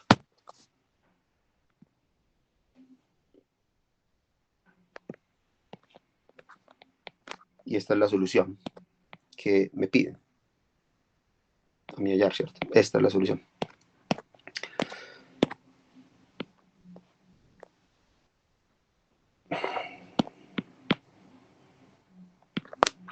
Sí, está claro. Pero o sea Profe. que no se resuelve como en ecuaciones diferenciales, porque entonces incluso No. yo lo que había pensado era que la que habíamos solucionado en el sistema 1 era la homogénea, pues era la Sí, que no. iba a ser, entonces al revés, en este caso Sí, ya porque, es... no, lo que pasa es que lo que estás pensando, lo que pasa es que el método era distinto porque es que en ecuaciones diferenciales lo que usted hace es usted resuelve una ecuación homogénea y luego como resuelve una no homogénea, y eso no es lo que estamos haciendo acá, la ecuación no está cambiando. Miren que la ecuación es la misma. Ok. Yo no cambié la ecuación. Pero se mantiene la idea, o sea, la idea es utilizar un poquito la intuición física detrás de la ecuación del calor para entender que no importa si yo mantengo esto fijo a constante, eso siempre va a ser la solución de un estado estacionario más una fluctuación. Es la solución transitoria. Tengan eso presente porque a veces solucionan casi todas las ecuaciones diferenciales parciales interesantes. O sea, matemáticamente el estado estacionario no se resuelve, sino se resuelve más por la parte física. Sí, La el estado transitoria, que uno puede probarlo, pues no, pero el estado estacionario uno lo puede probar porque es que uno sabe que tiene que ser la solución cuando el límite tiende a infinito. Entonces es fácil de hallar, digamos, por métodos gráficos, pero esto se puede hacer fácil. ¿Cuál tiene que ser la solución para que esto sea estacionario? Tiene que ser esta línea recta. Profe, esto, pues, una solución muy parecida a esta va a dar cuando estemos con la ecuación de onda y la pongamos a oscilar con un agente externo. No, la ecuación de onda tiene un comportamiento completamente distinto a la ecuación del calor. Recuerden que la ecuación del calor, la solución de la ecuación del calor guarda una información que se propaga a una velocidad infinita. Mientras, como vamos a ver, la ecuación de onda la solución de una ecuación de onda guarda una información que se propaga a velocidad finita. Va a ser completamente distinto. Van a ver lo distintas que son. Pero eso se refleja en el hecho de que la ecuación es distinta. Esta es una ecuación parabólica y la otra va a ser una ecuación de tipo hiperbólico. Las propiedades de evolución son muy distintas. ¿Okay? ¿Está claro? Sí, profe, pero yo me refería, por ejemplo, a que en el agente externo le iba a poner a oscilar pues, a una determinada oscilación, entonces queda como algo parecido No, a lo de porque las la ecuación de condiciones. onda no tiene estado estacionario. Ah, listo. La ecuación de onda no tiene estado estacionario. La ecuación de onda, si usted no tiene fricción, una onda, esa cuerda le vibra para siempre. Si usted pone a vibrar eso en la luna y la pusieron a vibrar en 1969, eso todavía está vibrando. No hay nada que detenga la vibración de la cuerda. ¿Okay? Lo único que la detiene son los efectos, digamos, hidrodinámicos del medio en el que está vibrando la cuerda. Pero si usted asume que está en el vacío, la ecuación de onda le va a predecir a usted una oscilación infinita, con unos modos de vibrar determinados. ¿Okay? ¿Estás de acuerdo? Listo, muchísimas gracias, profe. Sí, ya me Mientras que quedó el más claro. fenómeno de calor usted lo puede poner en la luna y va a dar la misma respuesta. Tiene estado estacionario. ¿Okay? Voy a poner un último ejemplo que es ya un problema que busca resolver la ecuación del calor utilizando métodos de la transformada de Fourier, ¿cierto? Este es el último ejemplo que yo quiero hacer. Este es el cuarto ejemplo, yo creo, ya para cerrar. Permítame, yo lo hago rápido. El cuarto ejemplo. Vamos a resolver el siguiente problema. Resuelva la ecuación del calor.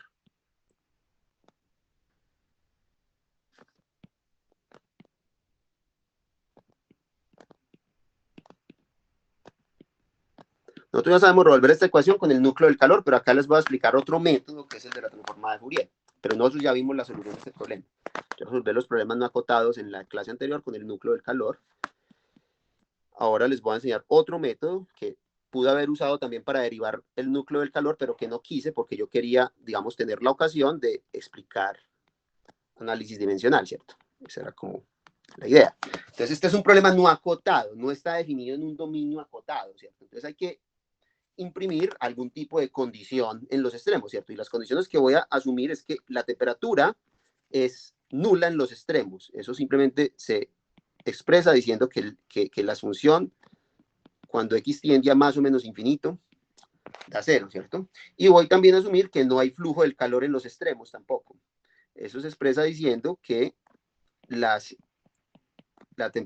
gradiente de la temperatura en los extremos es cero, ¿cierto? Esto pues para todo t mayor que cero, ¿cierto? Y finalmente necesitamos una condición inicial. Aquí les voy a dar una condición inicial particular. Les voy a dar la siguiente condición inicial.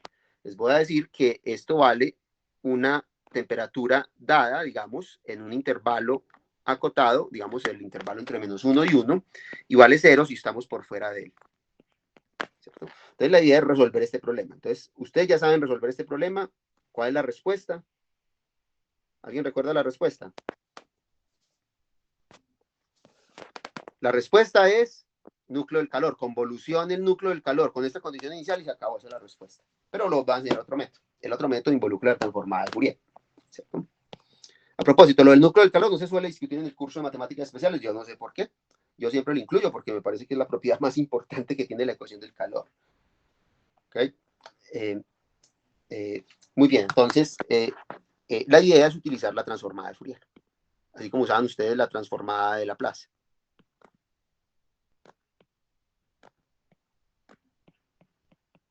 Esto les va a funcionar muy bien siempre que el dominio no sea acotado. Si el dominio es acotado, ya tienen que aplicar el método de separación de variables, porque la solución no va a ser una transformada de Fourier. Entonces voy a darle un nombre a la transformada de Fourier. La transformada de Fourier la voy a llamar por la letra, pues lo mismo que estudian ustedes en Laplace, ¿cierto? La transformada la denotaban por la letra mayúscula y simplemente hacemos la transformada de Fourier en la variable espacial. Eso significa que esto es la transformada de Fourier de esta función, pero en la variable x, ¿cierto? La variable t se mantiene como un parámetro fijo. ¿Okay? O sea, esto significa simplemente la integral entre menos infinito e infinito de la función que estoy transformando, que es u de x, lo multiplico por el núcleo de la transformada de Fourier, que es e a la menos i omega x, y lo que hago es matar toda la dependencia de x y dejar la dependencia de u, y eso que obtengo se llama transformada de Fourier. ¿De acuerdo? ¿Todos con esto? Voy a tratar de encontrar la transformada de Fourier de la derivada con respecto a x. A t, perdón.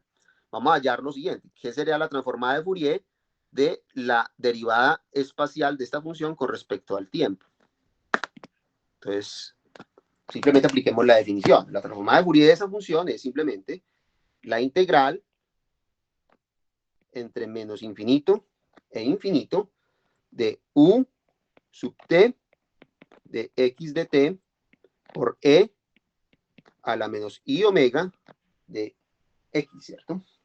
Y esto de x, ¿cierto? Y esto es lo mismo, entonces miren, tenemos una derivada parcial que solamente le pega a una parte del integrando, y la integral es con respecto a x, o sea, t no tiene nada que ver en ese entierro. Por lo tanto, esto simplemente conmuta con la integral. Yo puedo sacar afuera la derivada total de el integrando, que es u de x t por e a la menos i omega x de x. Pero esto de acá es exactamente ¿quién? Es exactamente lo que yo llamé la transformada de Fourier. Esto es u de omega t, ¿cierto? Entonces, la transformada de Fourier de la derivada temporal se vuelve simplemente la derivada temporal de la derivada parcial con respecto a t, perdón, se ve la derivada total de u omega t. ¿cierto? Si quieren ponemos parcial, o sea, aquí pues no importa mucho la diferencia entre parcial y total porque es una función de dos variables, ¿cierto? Entonces, eso no importa. Tal vez debería poner la parcial porque es parcial realmente. Ok. O pongamos la total, yo creo que es, pongamos la total. Porque la solución que, quiero simplemente resaltar el hecho que la ecuación que vamos a resolver es una ecuación ordinaria. Bueno, ¿está claro esto? Ahora miremos la otra. Recuerden que lo que voy a hacer yo es tratar de aplicar el operador F a ambos lados de esta ecuación. Entonces ya conozco este lado, ya sé cuál es el efecto que tiene la transformada de Fourier en este lado. Ahora miremos el efecto en este lado. Listo, entonces, ¿cuál será la transformada de Fourier de la segunda derivada espacial de la función? Entonces, una vez más, simplemente nos vamos a la definición. Y la definición nos dice que esto es ¿quién? Esto es la integral entre menos infinito e infinito de u de xx de x de t e a la menos i omega x de x. Entonces, uno estaría muy tentado como a sacar esto de la integral, pero no puede. Esto no es, aquí sí importa, porque aquí estás derivando precisamente con respecto a la variable que estás integrando. Entonces, yo no puedo aplicar lo mismo que apliqué acá. No es el mismo, no es el mismo contexto. Entonces, la pregunta es, ¿qué hago acá? Partes. Partes. Muy bien, sí, exacto. Lo que ustedes ya deben saber el truco, ¿cierto? Yo tengo acá derivadas, ¿cómo me deshago de ellos? Se las chuto al otro término. Eso es lo que voy a tratar de hacer, chutarle una derivada a este y chutarle una segunda derivada a esto, a ver qué pasa. Listo, entonces, partes. Muy bien, entonces, partes, ¿qué me dice? ¿Quién sería acá, entre comillas, U? Esto se llaman, vamos a llamarlas, va a ser un poquito raro porque no puedo usar U y B para llamar partes. Así que, ¿cuál es el B? El sí. Va a ser, vamos a llamar va a ser el núcleo, ¿cierto? De tal manera que el de sí va a ser menos i omega e a la menos i omega x de x, y el de eta va a ser u de xx de xt de x. Y con eso entonces, al integrar, me deshalgo de una de las derivadas, que es lo que yo quiero. Muy bien, entonces, según la integración por parte, ¿esto es igual a quién? Esto es si por eta, esto está haciendo las veces de u, esto está haciendo las veces de b, este por este, listo, entonces multipliquémoslos, u de x, xt por e a la menos i omega x, todo evaluado en los extremos, menos, ¿cierto? El otro término, ¿cierto? Pero entonces miren que aquí hay un menos, que el otro término sería este por este. Listo, entonces, como tengo un menos acá, esto se va a convertir en un más. Este i omega sale porque estamos integrando con respecto a x, listo, entonces saquemos el i omega, listo, y esto sería la integral entre menos infinito e infinito de u de x t e a la menos i omega x de x.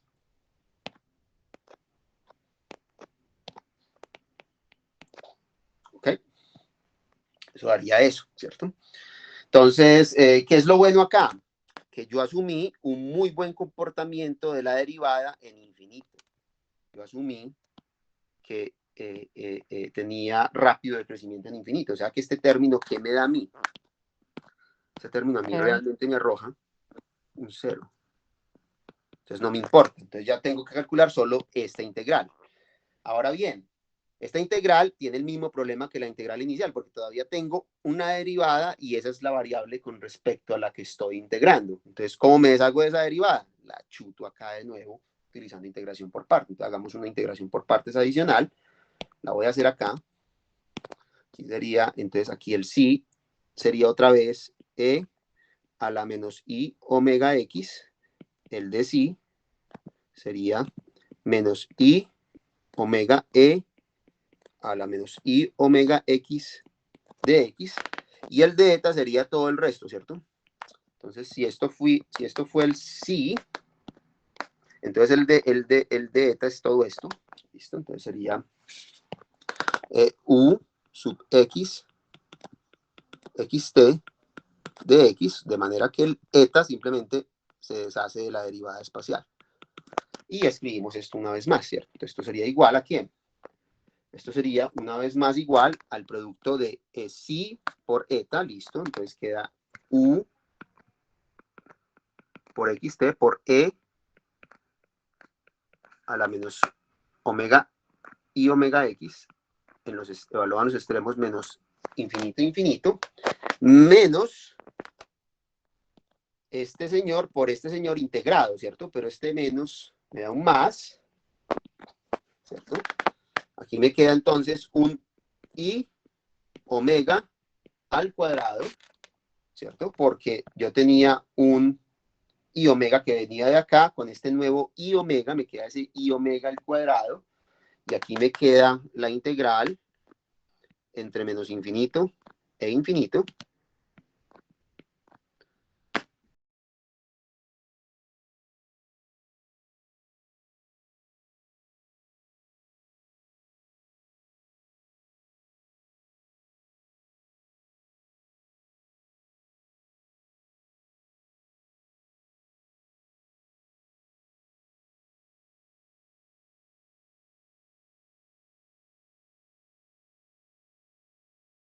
De omega t, ¿cierto? Y este señor de acá se va a cero. ¿Por qué se va a cero? Se va a cero precisamente porque estamos asumiendo esta condición de rápido de crecimiento en infinito. Entonces, miren que utilicé ambas condiciones en este procedimiento de integración por partes para poder garantizar esta respuesta, ¿cierto? O sea, lo que me está dando a mí la transformada de Fourier de la segunda derivada es simplemente menos omega al cuadrado por u y omega t. Entonces, observen. El resultado neto de derivar dos veces se convierte en algebraicamente multiplicar por la variable omega al cuadrado con un signo, ¿okay? Que es una propiedad que habíamos visto de la transformada de Fourier. Ahora sí, resolvamos el problema. Ya que sabemos cuánto valen las transformadas de ambos miembros, convirtamos este problema en un problema que podamos resolver. ¿Listo? Entonces, primero que todo, aplico la transformada de Fourier a ambos lados de la ecuación del calor, o sea, hay que transformar la derivada con respecto al tiempo y decir que esto es igual a la transformada de Fourier de kappa veces la segunda derivada espacial.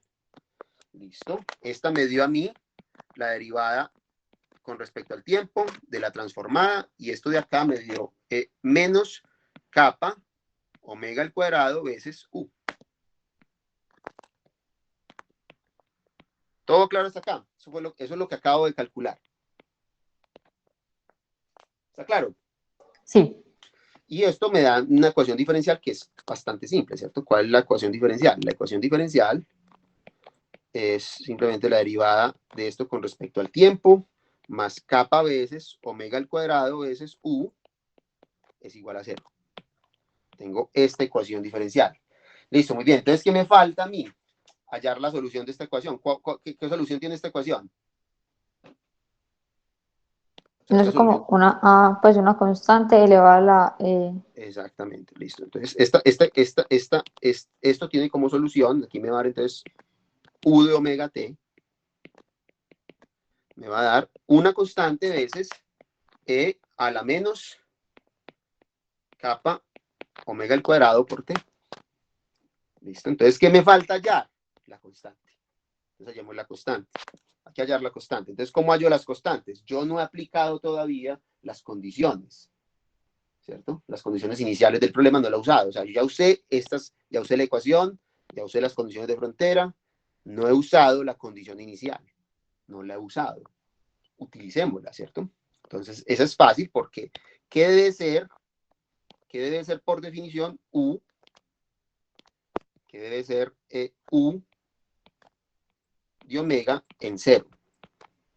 Por definición, esto debe ser la transformada de Fourier de la U minúscula en X y 0, tomando t igual 0.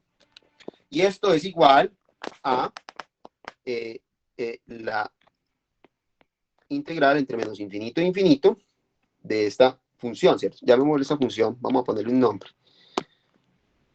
Lo que la quiero llamar f de x para evitar problemas, ¿cierto? Voy a llamarla f de x. Como para no tener que hablar de la función por tramos, ¿ok? Entonces, tiene que ser esta función f de x, ¿cierto? Según esto, tiene que ser entonces esta función, es la transformada de Fourier de esa función, de esa función f de x, ¿cierto? Por e a la menos i omega de x, ¿cierto? Y esta es fácil de implementar porque esa función simplemente tiene soporte en donde está soportada, es 0 por fuera del intervalo, menos 1, 1. Y en el intervalo menos 1, 1 vale u sub 0 por e a la menos i omega x de x, ¿cierto? Donde u sub 0 es una constante, ¿cierto? ¿Y esto es igual a quién?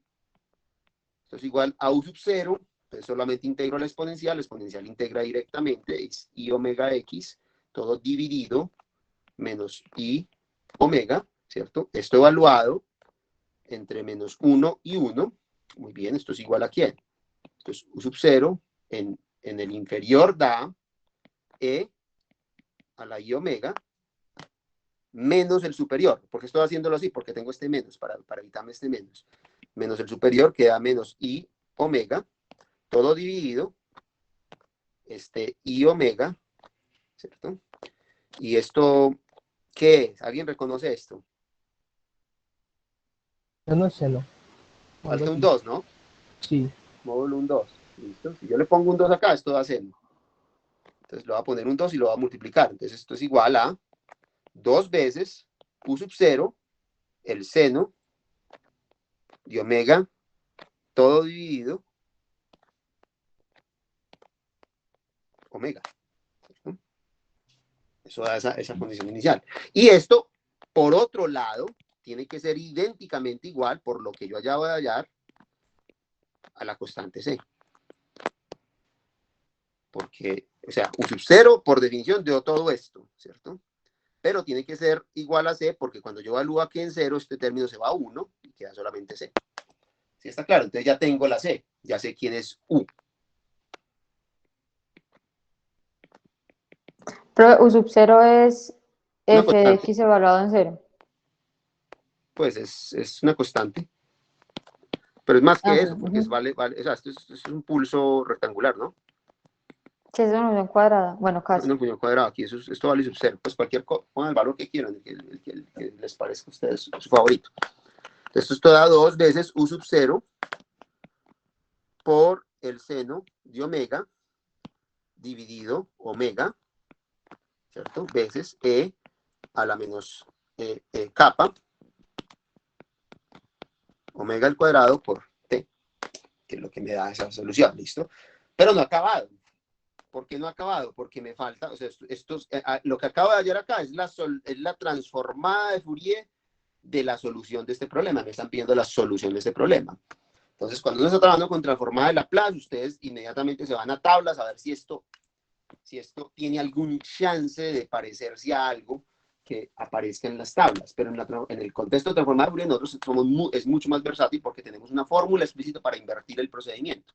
Entonces, simplemente, ¿cuál va a ser la solución? Nosotros sabemos que la solución que me están pidiendo es simplemente la transformada inversa. Y la transformada inversa es 1 sobre 2pi veces la integral entre menos infinito e infinito de lo que yo obtuve, está i omega t, por e, el núcleo integral, que es i omega x de omega. Entonces tengo que calcular esta integral, entonces calculémosla. Entonces, ¿igual a quién? Listo, entonces esto es igual a, según yo, esto es, entonces el sub 0 sale, el 2 cancela este 2, entonces esto queda simplemente sub 0 sobre pi. Aquí me queda la integral entre menos infinito e infinito. Aquí me queda el seno de omega dividido omega, ¿cierto? Aquí me queda e a la menos capa omega al cuadrado por t, y aquí me queda e a la i omega x de d omega. Entonces, ¿qué hago yo para solucionar esta integral?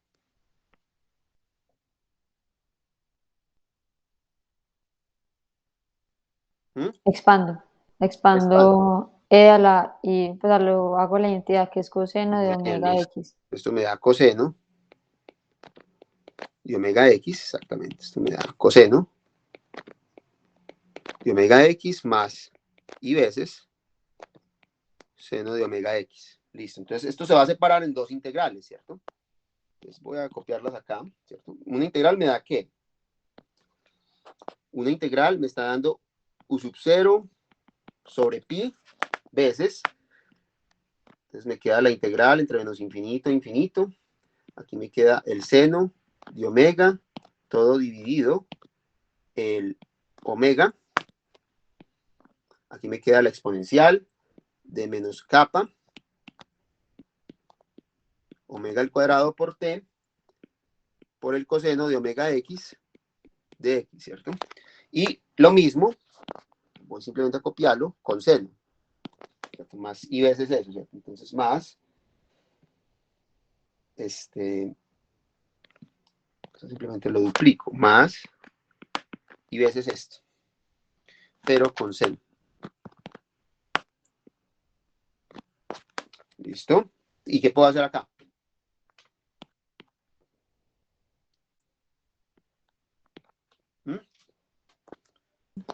¿Cómo es esta función? Como función, perdón, aquí hay un error. El error es que estamos integrando con respecto a omega. ¿Recuerden? Omega. ¿Cómo es esta función? Les pregunto yo a ustedes. Profe, ¿Sí?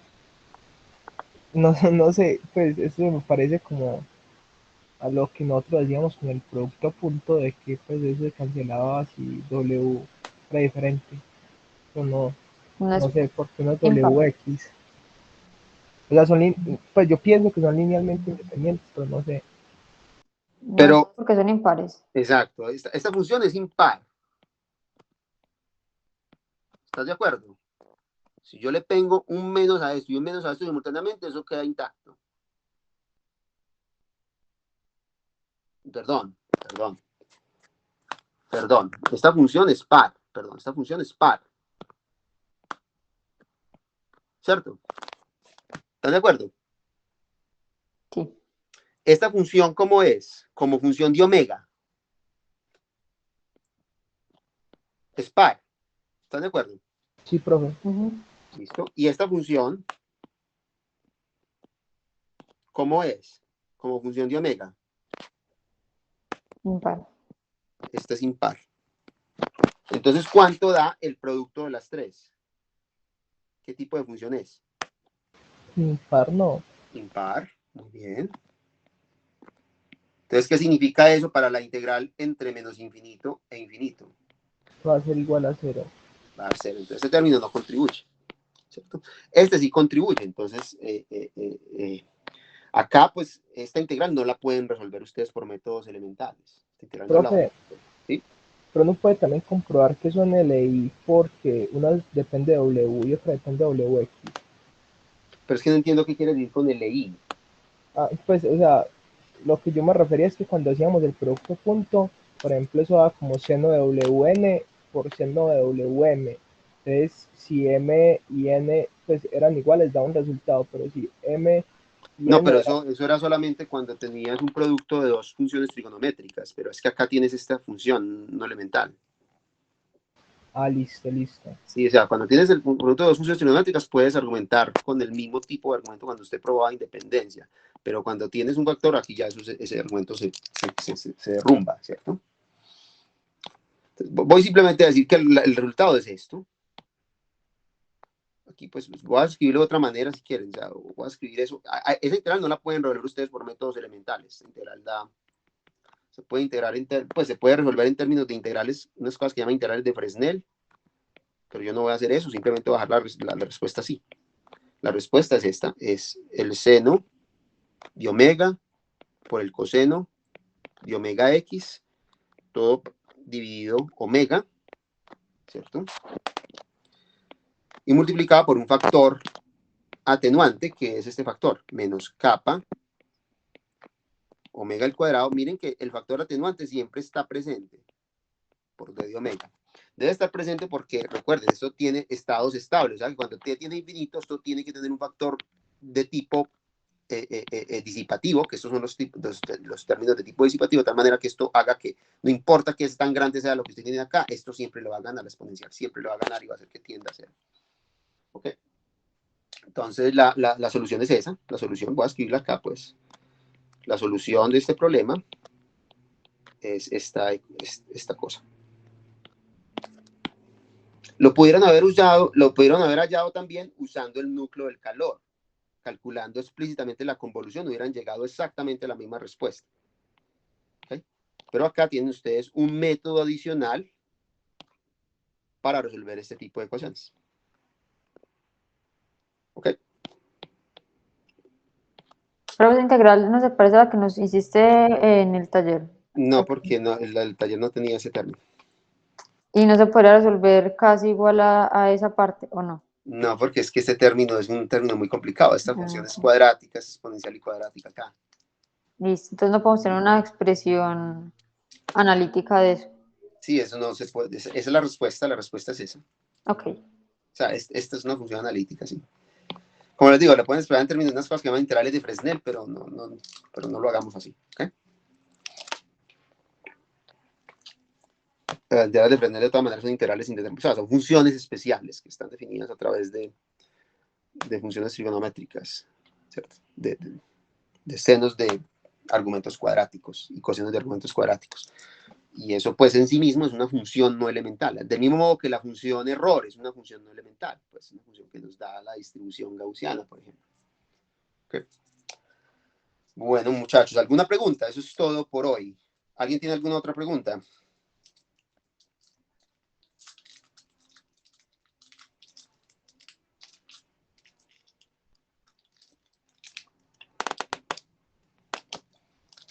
Con eso ya tenemos el material para el último taller. Algunos de ustedes me habían pedido el taller de forma adelantada, pero ya se los voy a poner. Ahora sí los puedo poner. Ya cubrimos entonces todo lo que queríamos cubrir sobre la ecuación del calor. El próximo taller va a ser todo dedicado al flujo del calor. ¿Okay? La próxima semana, a propósito, ¿hasta cuándo va el semestre? ¿Quién me dice? Hasta el 20, profe. O sea que tendríamos en principio 3 clases más. Pero es el semestre hasta antes del No, yo sé paro. que el semestre va hasta febrero, pero es esta parte del semestre. Ah, sí, hasta el 20. Sería. Tenemos 3 clases, listo. Entonces, la próxima semana hacemos la ecuación de onda. Si son 3 clases, no serían 2. No, 3 creo. La próxima semana tenemos 2. Si es el 20, si estoy contando bien, me da... No, profe, es hasta el 17. La del 14, la del 16 y ya el siguiente martes cada 21. Ah, ya. Ok, entonces 2 clases. Listo, 2 clases. Listo, perfecto. La próxima semana empezamos con la ecuación de onda. ¿Okay? ¿Alguna pregunta entonces?